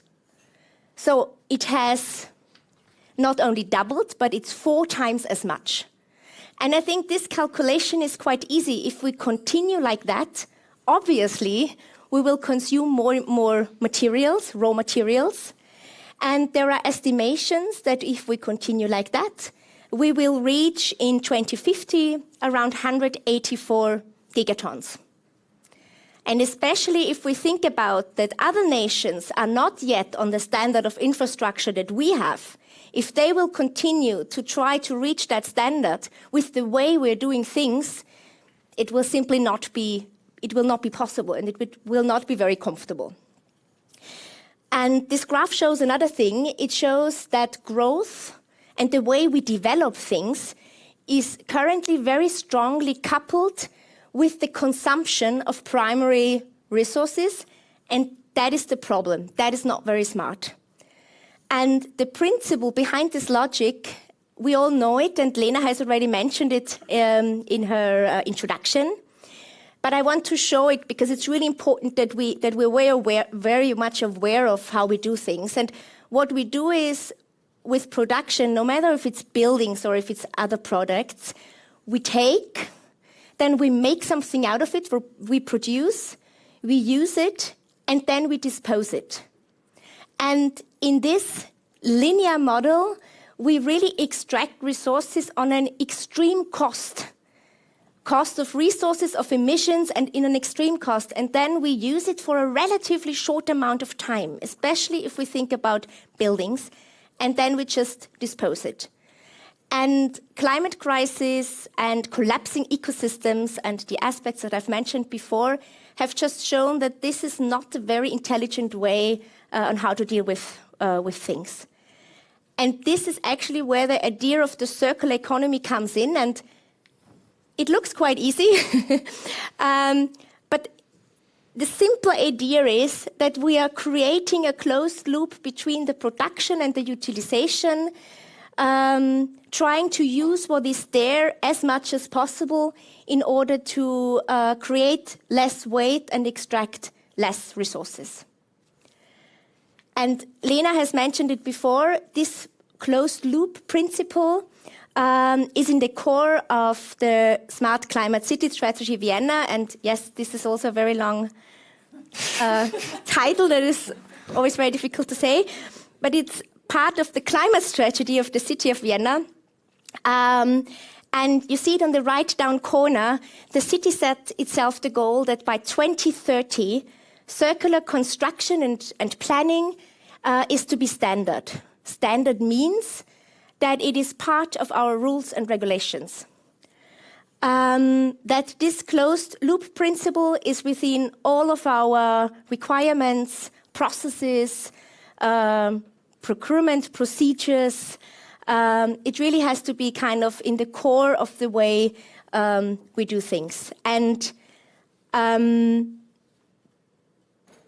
well, the big question that leaves me or us with is how are we gonna achieve this? How are we gonna do that? How can we really make a transformation happen that is that big? How can we really make a city circular, especially when we think of that the way we construct right now, it's completely different. We are lacking information about resources, resource catasters. It's all about business models, the people who are acting and working and being part of this transformation. It's quite a complex thing that we have to handle. It's not just changing some rules, but it is really a systemic change that we are coming apart. And another thing that we have learned, and also that the authors of the Planetary Boundaries have taught us, especially Daniela Meadows, who is dealing a lot with system change, is that our traditional linear way of thinking, the way we approach problems right now, it's not going to help us with that transformation, with that step. And I think this is something that is super complicated for all of us, because we're all used to work in our departments and to work in our sectors, but with this way of working, we will not really achieve it. So what we need to do is we really need to get into a systemic way of approach, and this is what we are trying to set up. And it's simply due to the complexity of the topic. So we really need to understand the connections, the dependencies, the interrelationships, as well as the structures and rules between the different sectors. And the key is to think holistically and to link seemingly isolated aspects. And I guess that's the most difficult thing, because this is not the way we are used to do things and the way our structures are built. And if we are translating this to the construction sector or to the building industry, what it means is that, for example, when we think about costs, that we are not only focusing on the construction costs, what we're doing right now. It also means when we speak about emissions, we're not only focusing on the phase of operation, as we do it right now. translating this to the construction sector really means to open up our view, to really see the whole life cycle holistically, and to see how our actions are interconnecting in order to manage a closed loop.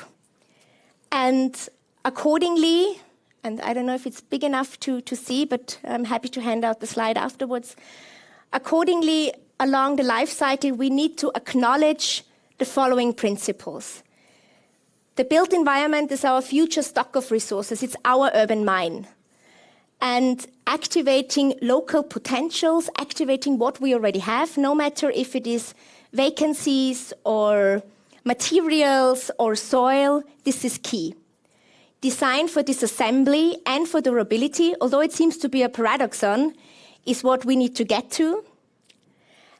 And then obviously the majority of the city of Vienna is already built. So we really need to find a new way to deal with the existing structure. We need to find new rules when it is okay to break down a building, but when we really have to keep it and to keep on developing it. And if a building then really cannot be used anymore, the dismantling obviously has to be recovery orientated in order to keep the materials in a circulation.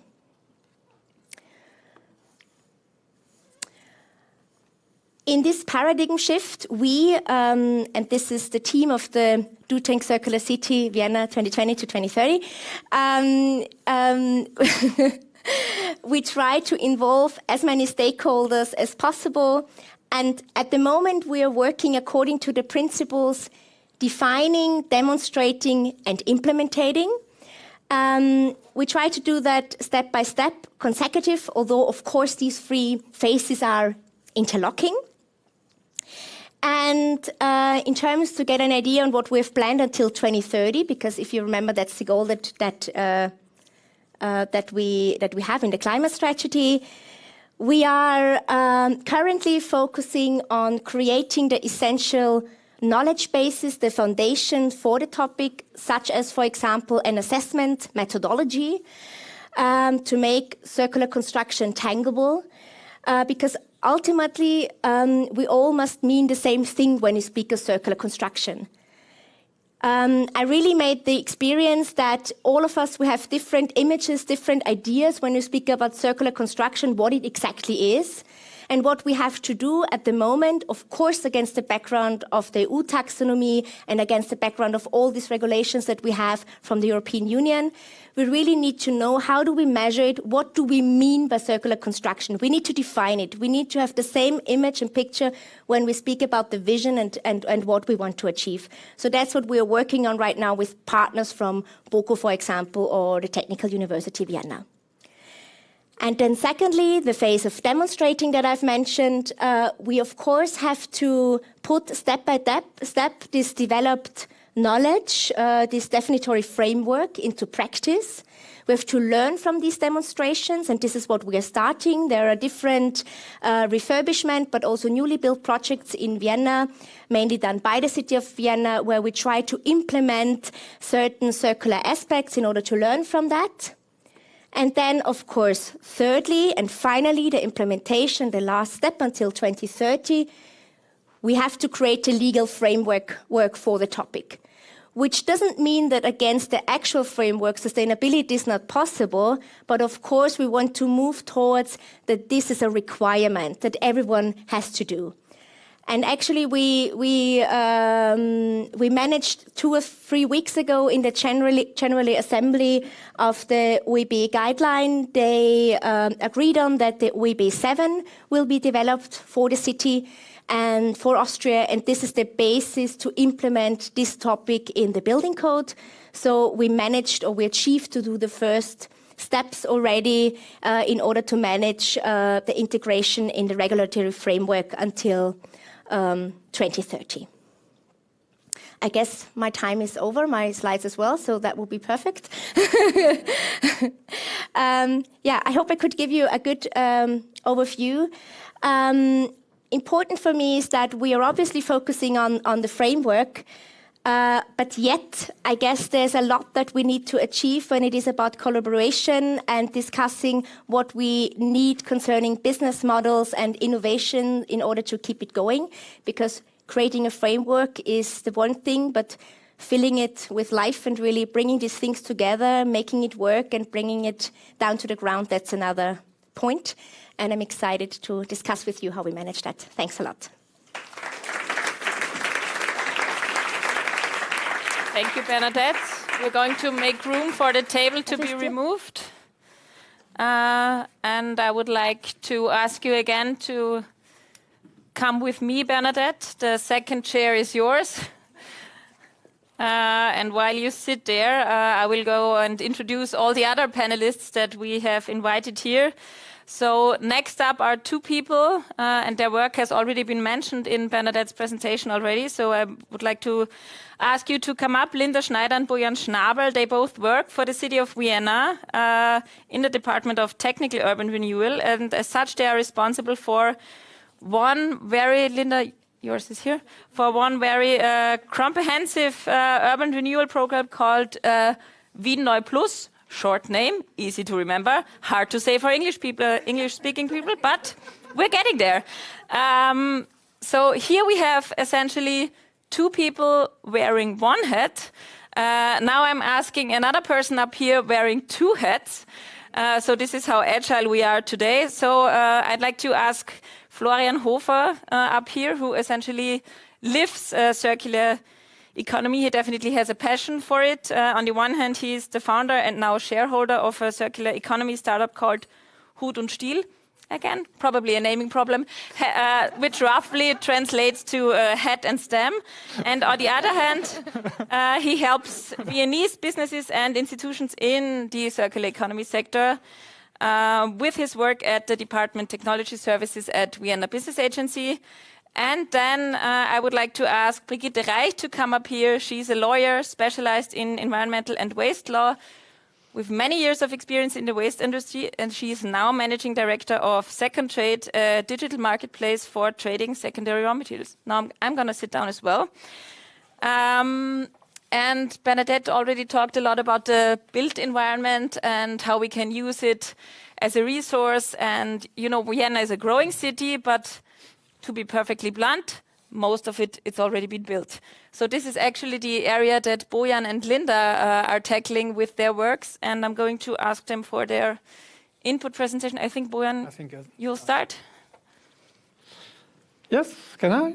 Sure, go ahead. Okay, welcome. Thank you very much for having us here. Just to share some humble contribution to the huge challenges we have here. It's like we are one part of a big story and having small steps. Just for explaining you, so Wiener Plus, Vienna New Plus somehow, is a urban renewal program of the City of Vienna, based in the Department for Urban Renewal, which is very important because we have the leadership as a city to make the change and make the shift. And we are aiming somehow at a climate resilient future of existing city areas, and we're giving the framework, what to say, for best practice examples. So we're very much focusing on implementation and showcasing that change is possible and how change is possible. And so we also, what is I think important, is that we try to generate a innovation and transformation dynamics by having these pilot projects, which is very something sometimes untangible, but it's very important that it has shown in the previous project, Smarter Together and SuMMit, that it works. Though sometimes it's frustrating because we are not yet at the end of the story, at the end of our journey, but obviously it works somehow. So this is the vision we have. We are working with stakeholders with a high leverage potential on one hand. We are working with a broader public also in order to involve the citizens, all the actors, eventually possible actors, including the citizens.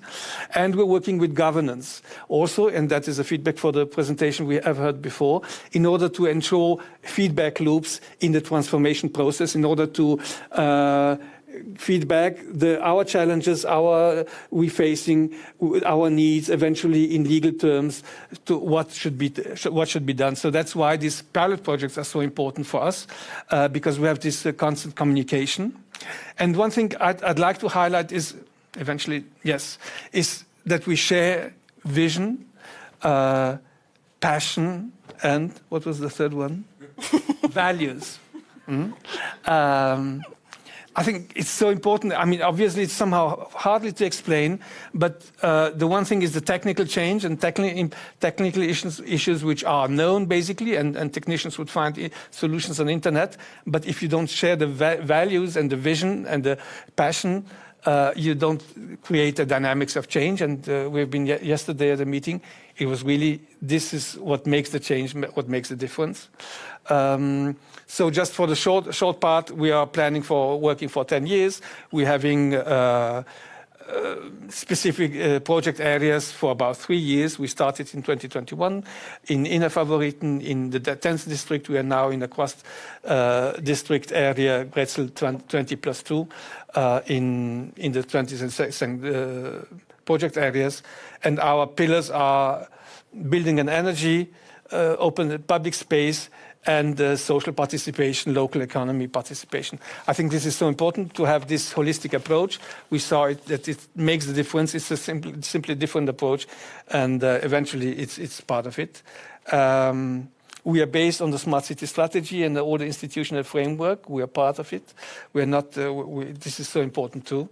And I guess you will show us the concrete examples on where we work in these 3 areas of our pillars, where circular economy is always part of it. Okay, thank you. So thank you very much, Bojan. I will talk a bit more about especially the left column, the projects in the left column. We tried to approach the topic of circular economy in different ways, and especially also in the building sector and the construction sector.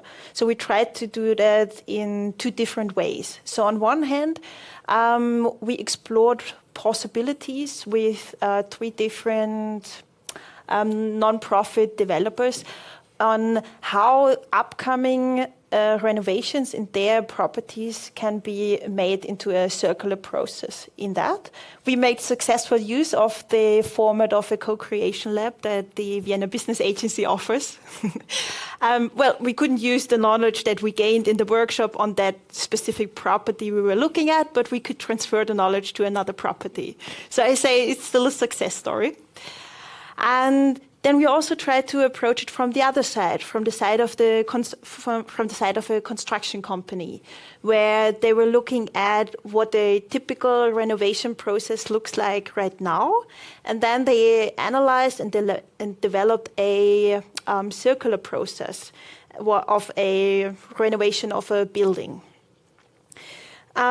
They didn't only look at the steps that would have to be changed in that whole process, and believe me, it was a lot of steps that would have to be changed, but they also looked at what qualifications would be needed, what new jobs would be created through that.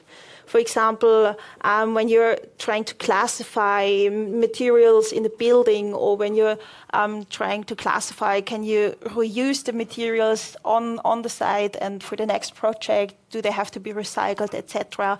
What qualifications would a person need to do that, in fact? We came to the conclusion, well, with all our projects, we came to the conclusion, or we came to a lot of conclusions, and one is that what Bernadette already mentioned, it needs a fundamental rethinking of this whole renovation process. And this made it sometimes hard for us to communicate to developers, to non-profit developers, etc., because they were asking us, but where do I start?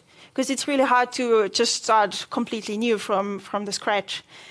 And it also was sort of difficult to think or to find the proper services on the market, the proper products and services on the market, because there are only a few services right now. And this is really something that we are looking forward to also find today, hopefully products and services that will help us, for example, digitalize the buildings that are already existing and recording, for example, materials and masses, putting them into a database or putting them into a 3D model, for example. But what is lacking and what would have a higher leverage is the financial incentives. Right now, we don't have any funding schemes or financial incentives to actually do a circular renovation. And, well, it would help us a lot, because that is really a trigger for us to implement it in every step in the renovation process. So because of all that, we're very happy to be part of the Do Think Circular City, because they are doing this essential groundwork that we then can use to put it into our pilot project. So I'm very looking forward to the next years. It's very nice to see that a lot of the departments in the city are already working together. Sounds strange for companies maybe, but for a city as huge as Vienna, it's sometimes a bit of a challenge to get departments to work together, because there's just such a lot of work to do to achieve this transformation. I would like to take up the three words Bojan mentioned, namely vision, passion, and values, because it's something I guess you need when starting up a company. So next up, maybe Florian, can you tell us a bit about your way and about what you did with Hut und Stiel? Yes, so to clear, now I have my mushroom hat on. Later I will put my second hat on, but now I will maybe leave the discussion about the construction sector and give you some a little food for thought in a literal way. Vienna has a very long tradition of coffee houses. Drinking coffee is part of our culture, and as you have seen in the introduction clip, it's also very important for making connections to other people, which is very crucial for the circular economy as well. What is not so great, though, is that only, oh, no, I don't know my slides, that only a very small amount of the coffee that you put into the coffee machine actually ends up in the drink. And since we drink a lot of coffee, we produce a lot of coffee grounds. It's about or approximately 50,000 kilos of coffee grounds every day. What do we do with it? Is it waste? Do we throw it away? Most of it goes to the residual waste bin, and this is burnt. We have a very pretty incineration plant in Vienna, but still, as the circular economy tells us, the nutrition of biodegradable material should be composted, should go back into the ground and should regenerate nature. And this is what we do with Hut und Stiel, because in nature there is no such thing as waste, and mushrooms are, how do you say, waste, they can compose the waste for us. So this is what we came up with. On the, I don't know on which side it's on your side, I think on the left side is, you see the mushroom cycle that we created. So with the leftovers from making the coffee, we can grow mushrooms on them. We collect them from elderly people homes, big office buildings and stuff like that. And we can make oyster mushrooms with it, very local, a plant-based food that has a very good or very low impact on the planet. We have different products that we make with it, like pestos and sugar and stuff like that. And we also have a small do-it-yourself mushroom grow kit where you can convert your own coffee grounds at home and see how the mushrooms grow on it. So this is our biological cycle of the coffee grounds. Yes. Thank you, Florian. You can clap if you want. It was only one person clapping, don't take it personally. So no such thing as waste. I think that is something that resonates with Brigitte as well, and also what Linda mentioned, that digitalization can help in achieving a circular economy. What do you do, Brigitte? Yes, thanks a lot for the nice introduction. I'm really glad that I can be here today and give you a short insight in our business model of second rate. As we just heard, secondary raw materials and digitalization are two of the big drivers for our way to a transformation to a circular economy. Based on this, we developed a new business model for sustainable raw material management. It's second rate. A digital marketplace, so it doesn't work finally.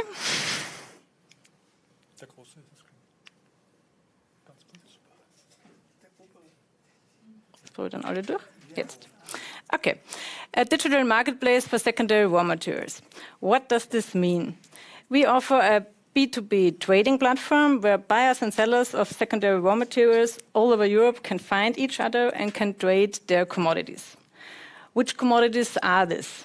These are now secondary raw materials, especially classically out of recovery and recycling processes. But on the other hand, it's also industrial waste, construction waste, also biogenic residues out of agricultural forestry sectors. So the users of our platform are on the one hand those who have or produce secondary raw materials, for example, recycling companies, producers who have industrial waste elements, and on the other side, those who need secondary raw materials for further product, for further processing, and the idea is to bring them together on our platform. As we just heard today from Bernadette, she did a good job for my presentation. Our demand on raw materials is still increasing. We have seen the graphic, you have seen it will double until 2016. So there is a big need to focus on those materials we have here. And the materials we have here in Austria and Europe, a lot of materials of them are those out of waste streams, secondary raw materials. On the other hand, we have a big dependency on raw material imports, so it's important to focus on the materials we have. And therefore, it's really important to keep these materials in circulation and have the possibility to return them to the economic cycle very quickly. And that's the idea of second rate, to offer a solution where you can very quickly, simply, transparent and efficiently manage your raw material, sustainable raw material management. You can have a sustainable raw material management, and we can enlarge the market for secondary raw materials. And furthermore, we give the possibility to enable materials to be put to a high-value upcycling process outside the existing recycling channels. So how is the platform working? A very short insight. The idea of the platform is that we are offering a bidding process. Materials are located via bidding process. We, as the platform second rate, are not involved in the process directly. We're just offering the infrastructure. The idea of the platform is to keep it very simple, to offer good documentation. And if one of our users has registered itself, afterwards, he has the possibility to upload all the documents he will further need for his trading processes. So this can be, for example, the licenses, the certificates you need for trading secondary raw materials. We are in the waste stream. That's a difference to product streams. And you also have the possibility to upload your general terms of conditions, for example. And if you have uploaded these documents, you have the possibility to base all further trades on these documents. So it simplifies the trading process, and with just a few clicks, you have the possibility to put your material on the platform. And on the other hand, the users or buyers have the possibility to look for the materials they need with our searching filters, or they can install a raw material alert.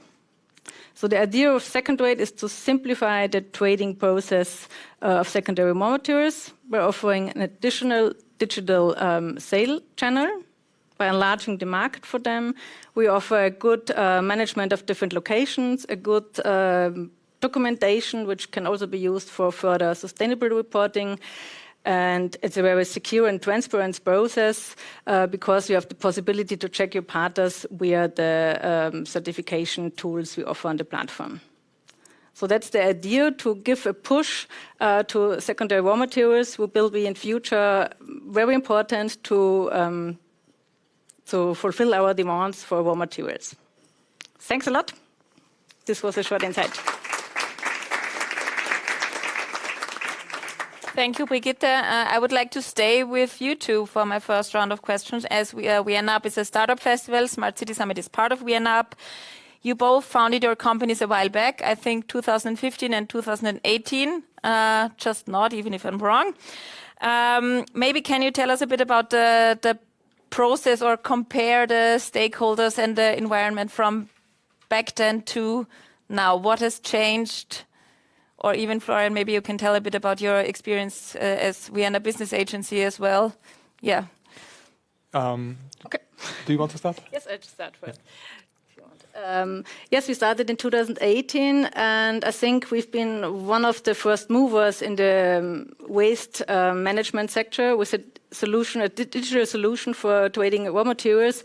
And so we've been first confronted with fears. I think it's been classical fears of digitalization, of transparency. Nobody wanted to be transparent, that the competitions or companies see how many raw materials you produce or you sell. And on the other hand, there were fears of people to eliminate their own jobs.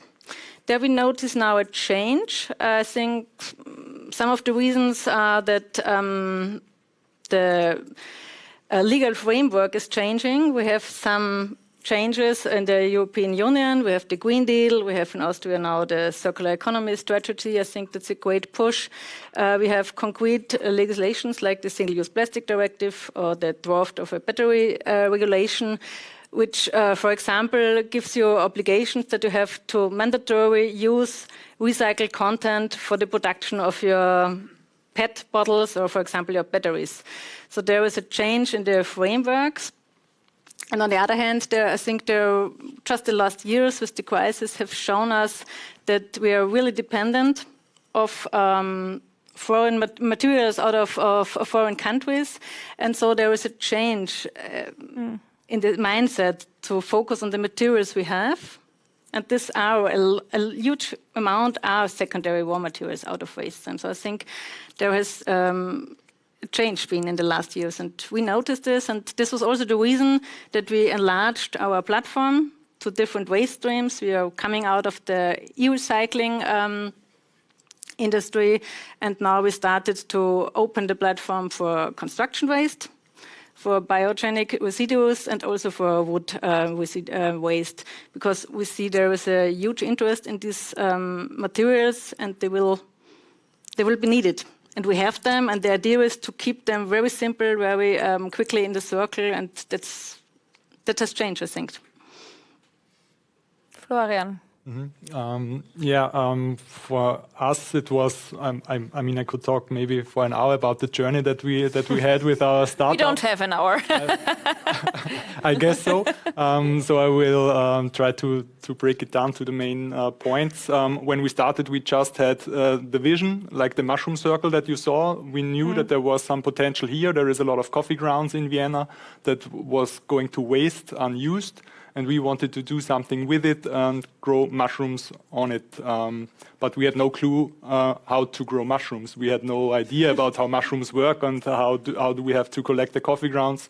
Is it even legal for us to collect coffee grounds? Do we need some license as a waste collector? Or can we just take it, and will somebody be willing to give it to us? And of course, we did not know if it was a business case or not. So we had our calculations, we filled in our Excel sheets. As you may know, there might be some mistakes in Excel sheets, so you can't always rely on them. So we just thought we might just start and see where the journey takes us. So we went to some coffee shops and asked with a bucket in our hands, please give us some of your coffee grounds. And we made our first experience, and we went from there. We rented a basement where we made our first cultivation rooms. and learned how to grow mushrooms. And we solved the problems with legislations on the way, since this is a topic that nobody could answer us. From the City of Vienna, nobody knew if this was allowed or not.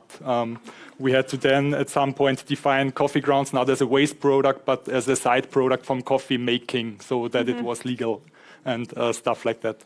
And but since then, we gained some maybe reputation, and maybe also the maybe the things changed a little, because now people come to us and say, hey, we have a lot of coffee grounds, do you want to use it or not? So we are in a better role, and we make cooperations where it is also from our side more feasible. So we have cooperations with the elderly people homes of Vienna.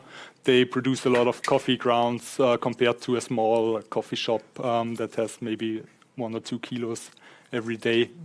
So that went better. And of course, we had a lot of learnings as a startup, what works and what does not work. So we knew the direction, but we did not know the exact way. But we adjusted our compass, and here we are. But it seems the environment is changing. I'm getting shown the 10-minute sign, but we will manage. So I'm going to a bit faster through our questions. But so environment is changing.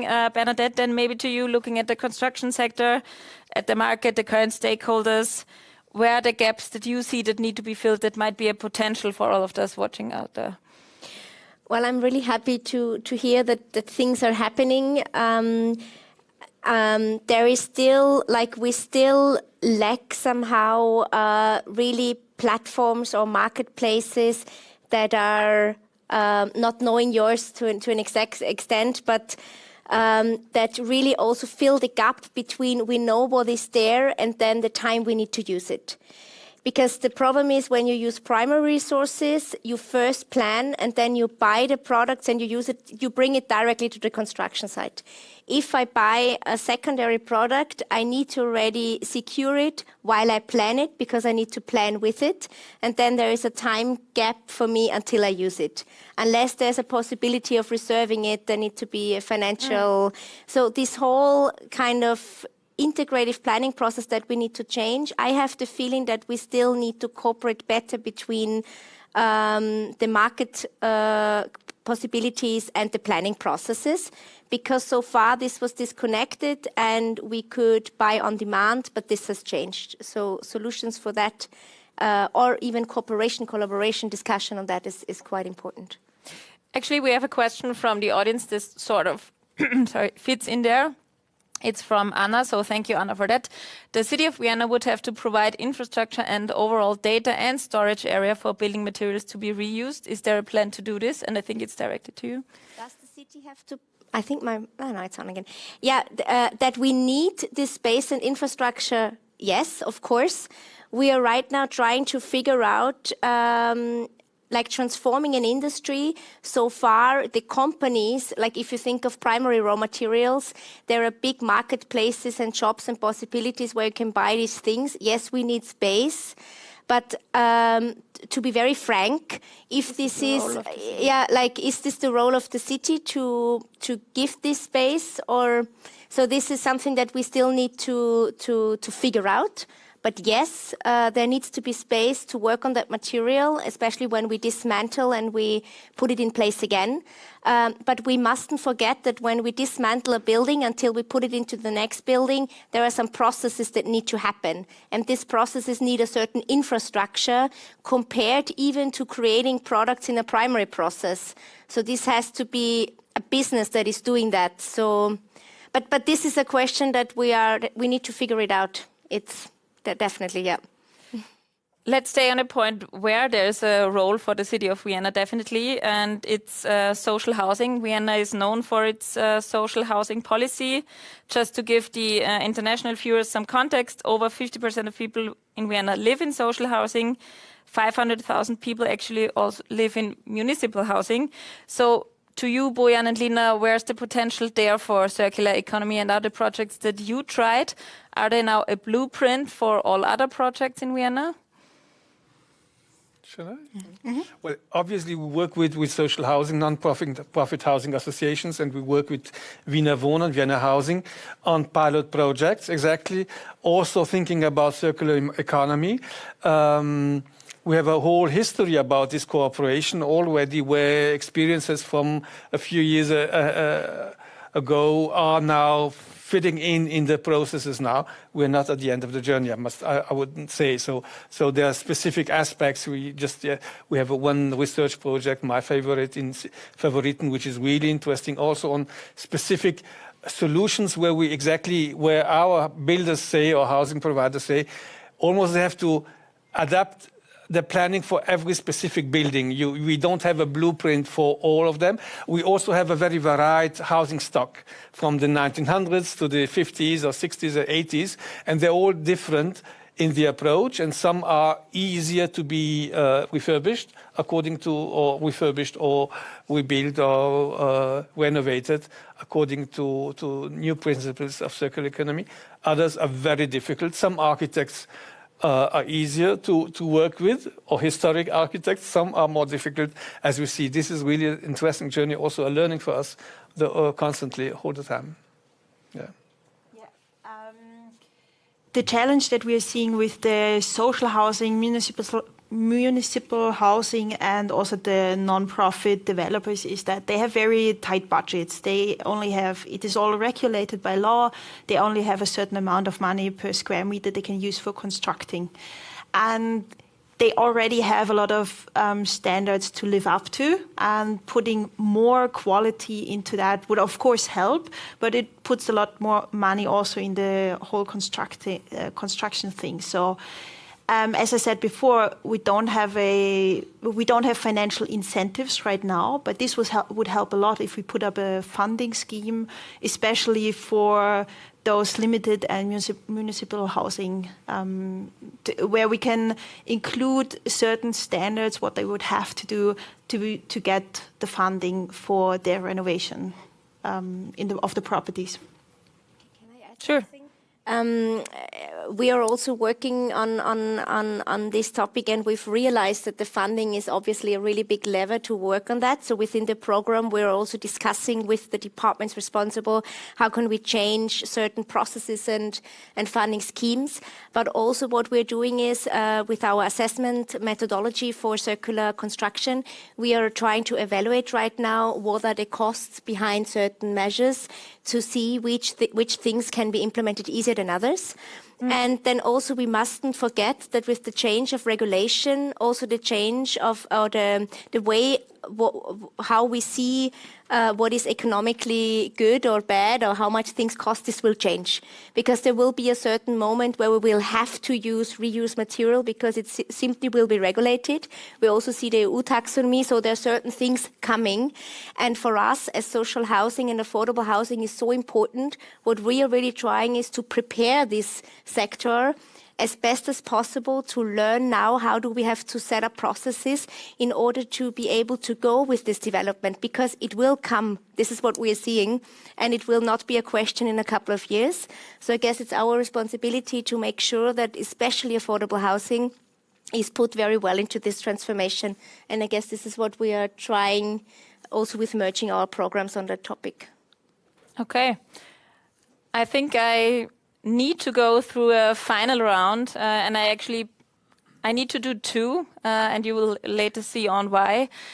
You all mentioned that collaboration is key, so I'm going to ask you all one question with two answers and then another question. And the first one is, who should contact you after this, and what are the ways? I see some questions here. I'm going to read through them. And who should contact you?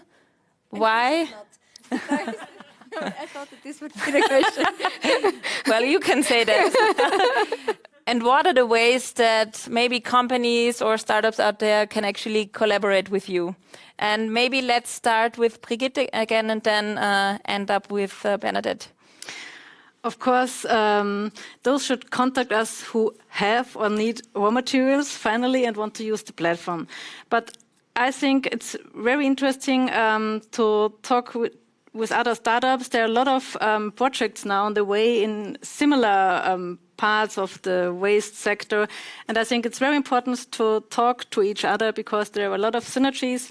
And I think that's very interesting to stay together, come together and discuss how we can finally find solutions for some topics which doesn't fit at the moment, really. So collaboration, I think it's the most important thing. I'll put up my Vienna Business Agency hat because Perfect. I think that's more appropriate then. I would like to invite people and companies to contact me that want to start their journey towards a circular economy. They want to start, they want to make a startup, or they already have a company and want to make the first moves. Maybe they are searching for connections or for a network that we as Vienna Business Agency have to other companies, but also to universities, to the public sector, and so on. We can also provide funding to some extent, of course, and we also have a startup service department that can give you coaching and accelerator programs for your circular startup. Bojan. So we're working on very concrete projects in 2 project areas. Now they are defined. You might find them on the webpage. And we also have funding schemes, 2 funding schemes for innovative projects, which are quite substantial.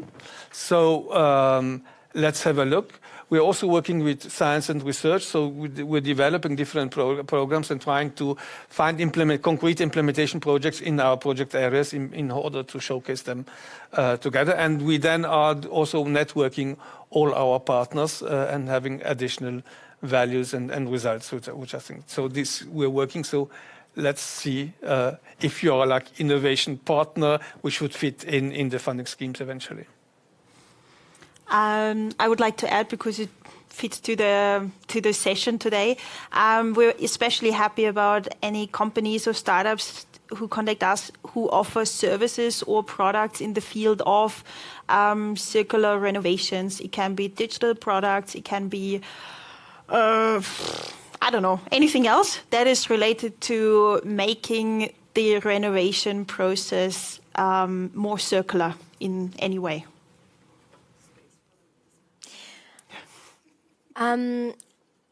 If there is anyone who wants to really do a project, like has the financial funds to build something and is willing to try out, then I would be really happy to collaborate with the indicators that we're developing right now according to the EU taxonomy to really see how does it work, what can we implement. But then obviously we're also super interested in anyone who is offering services or products to make construction circular. What would of course help us is if we somehow manage to coordinate this, because in the end of the day, it would make sense if all of us, for example, together, if we manage somehow a meeting where we kind of figure out these contacts. And then what is also very helpful for us is because as we're working on changing the legal framework, if anyone is finding certain barriers, this is actually the things that don't work are especially interesting to us because these are the things that we need to change. So we really need to identify pain points, but we really need to think very precisely, like, where are they and what can we do? So I'm really happy to discuss what is not working, just to find good formats to do it in a structured way, but that would be really great. Thank you all for those very, very concrete appeals. They are much better than let's be nice to each other and work together. Nevertheless, we heard collaboration is key, and I would like to send my regards out to Laura Fariello, who is unfortunately not here today because her voice simply gave up. So she's healthy, motivated, and would have loved to come, but she simply couldn't do it. And unfortunately, we all don't speak sign language, so that would have been a barrier as well. And just one shout out from her side. She would like to mention that the Circularity Lab is now part of Climate Lab. Maybe Barbara, you can say a few words afterwards on that. It's also a lot of potential to come together, innovate and collaborate together. And now that's really, really the final round. And I need to do it because by chance, all those previous sessions did it as well. And I think it's very nice that from a moderator's perspective, we obviously all thought of the same thing, more or less. So under the premise of challenges exist, but the rewards outweigh them, what makes all of you optimistic to keep working in the field you're working on? Optimistic, Linda. I'd like to start with you, Bernadette. Actually, I am optimistic. I'm an architect, so a couple of years ago, I don't know, 15 years ago, when I told my first investor that I was building for, that I would like to reuse materials, he was laughing. And actually, I'm laughing now. Like, things are changing, so I'm really staying optimistic, and I will not stop until these things are changed. Okay, I found an answer. It didn't take you too long, though. Luckily. No, I can see that all our partners that we're working with, they are super optimistic they want to change something, and that gives me not only hope, but makes me very happy, and I'm looking so much forward to the future. Well, I'm working now for 8.5 years for the City of Vienna, and I see a huge potential of hugely engaged and committed and passionate staff, and all our partners, exterior partners, with whom we're working. And we saw all the different change made through the projects, through the years. Things that would be unimaginable 8 years ago are now practice. We are doing now, I mean, PV on social housing or on municipal housing. That was a challenge. We're even doing geothermy. So really, I think that things are changing, and people are more and more passionate to make the change. All right. What keeps me optimistic is that the system that we have right now was also made by us. So we are the ones that are able to change it for the future and for the better, and to hopefully have a better future. And I like the quote from Dieter Rams, to make things with using less but better things. So we just have to be creative about how we change our system for a better future. Look at that. We can do that. Yes, I'm also optimistic because I think we've been talking a lot about the problems we are facing or we will face in future. We're talking a lot about possible solution, but I think now we are a little bit at the moment where we start to act and to live these possibilities. And I think there's a mindset changing, and I think this makes me optimistic that we now start to work on these topics. And finally, I think sometimes there should be a little bit more power to use new things, but I'm optimistic that we are now at the moment to do this. And I'm optimistic because no one in this session mentioned alcohol, so these are my final words. And I would like now to thank you all for actively participating, and give back to Barbara, who's going to say a few words. And I think we stay here, right? You can stay here. Yeah, thanks a lot, and thank you for everyone being optimistic.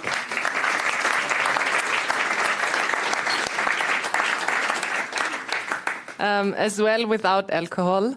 Wow, this was a very insightful and full of content day, and full of in-between discussions and getting to know new people, new faces, new projects.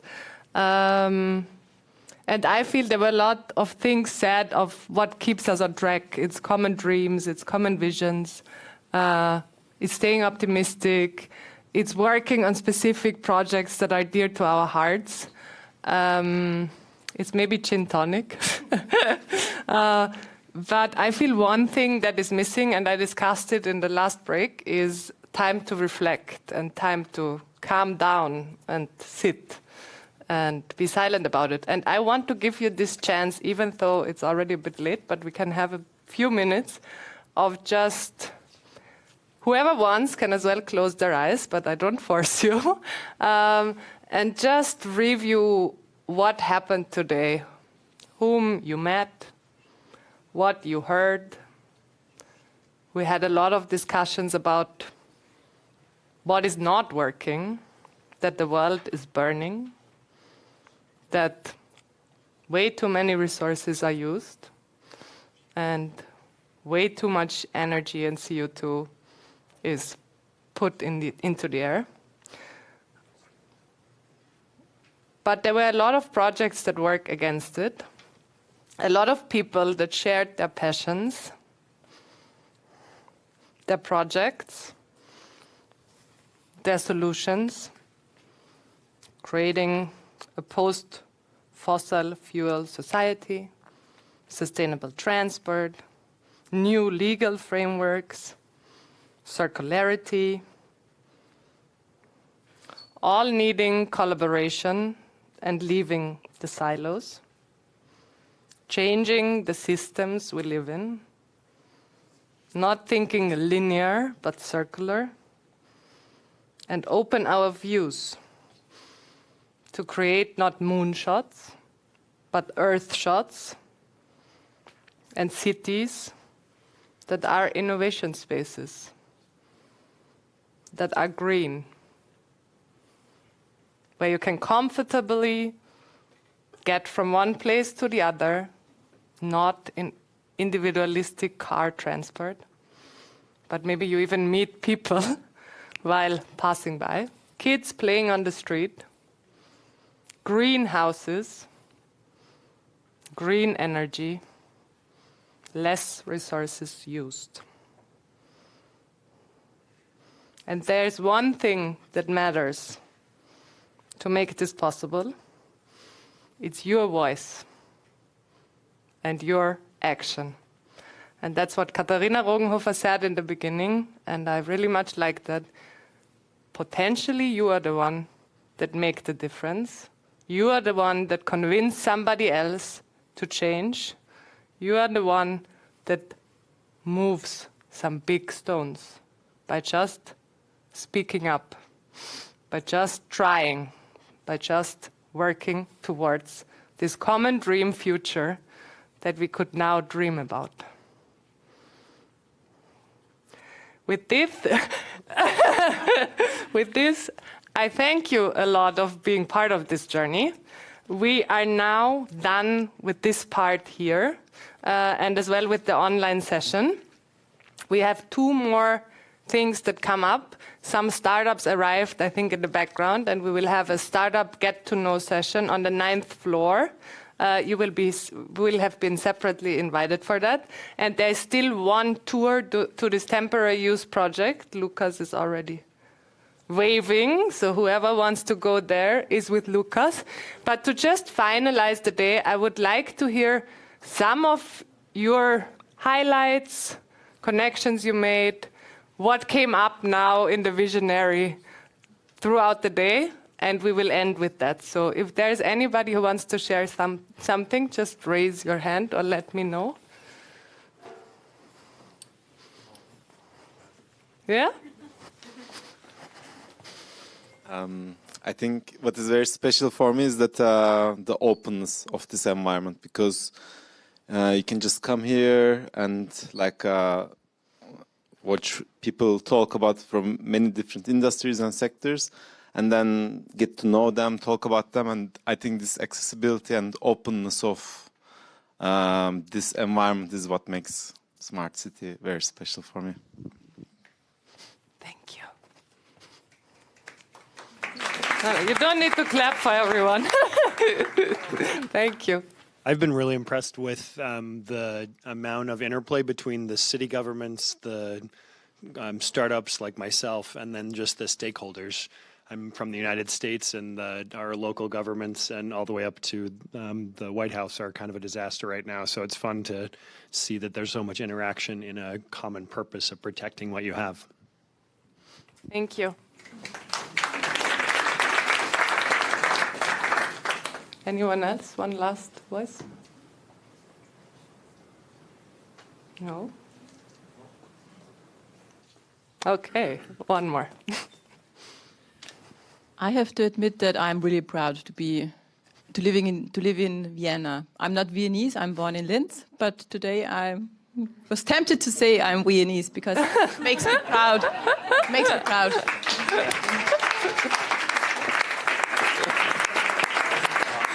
For a Viennese that I am, which I shared in the beginning, I think this is the biggest compliment if a person from Linz says she was tempted to say she is Viennese. I have one Upper Austrian in the team, and he would probably never say he's Viennese. Maybe he should have joined the conference. I will tell him tomorrow. So thank you for that. Thanks for being a great audience, for interacting. We now have Gregor taking all the startups that are signed up for the Startup Get to Know to the 9th floor. We have Lucas taking all the people that want to still see the temporary use project and connect around that, taking everybody to the old Vienna Business Agency, Vienna Business University. Thank you very much. The day was long. And everybody else is invited to, and now I miss my clicker, because I need the picture now for it, home base at Karlsplatz to have some drinks together. Some of us will be there today. Some of us will be there tomorrow. So let's join for some drinks. If you want gin tonic, you need to bring the gin yourself. But there's wine, beer, and non-alcoholic drinks, how I understood it. But some of us already said we might take a bottle of gin and tonic in the packets. So thanks a lot. It was a great day. I hope you enjoyed it. Thank you. Bye, online and offline. I like the double microphone.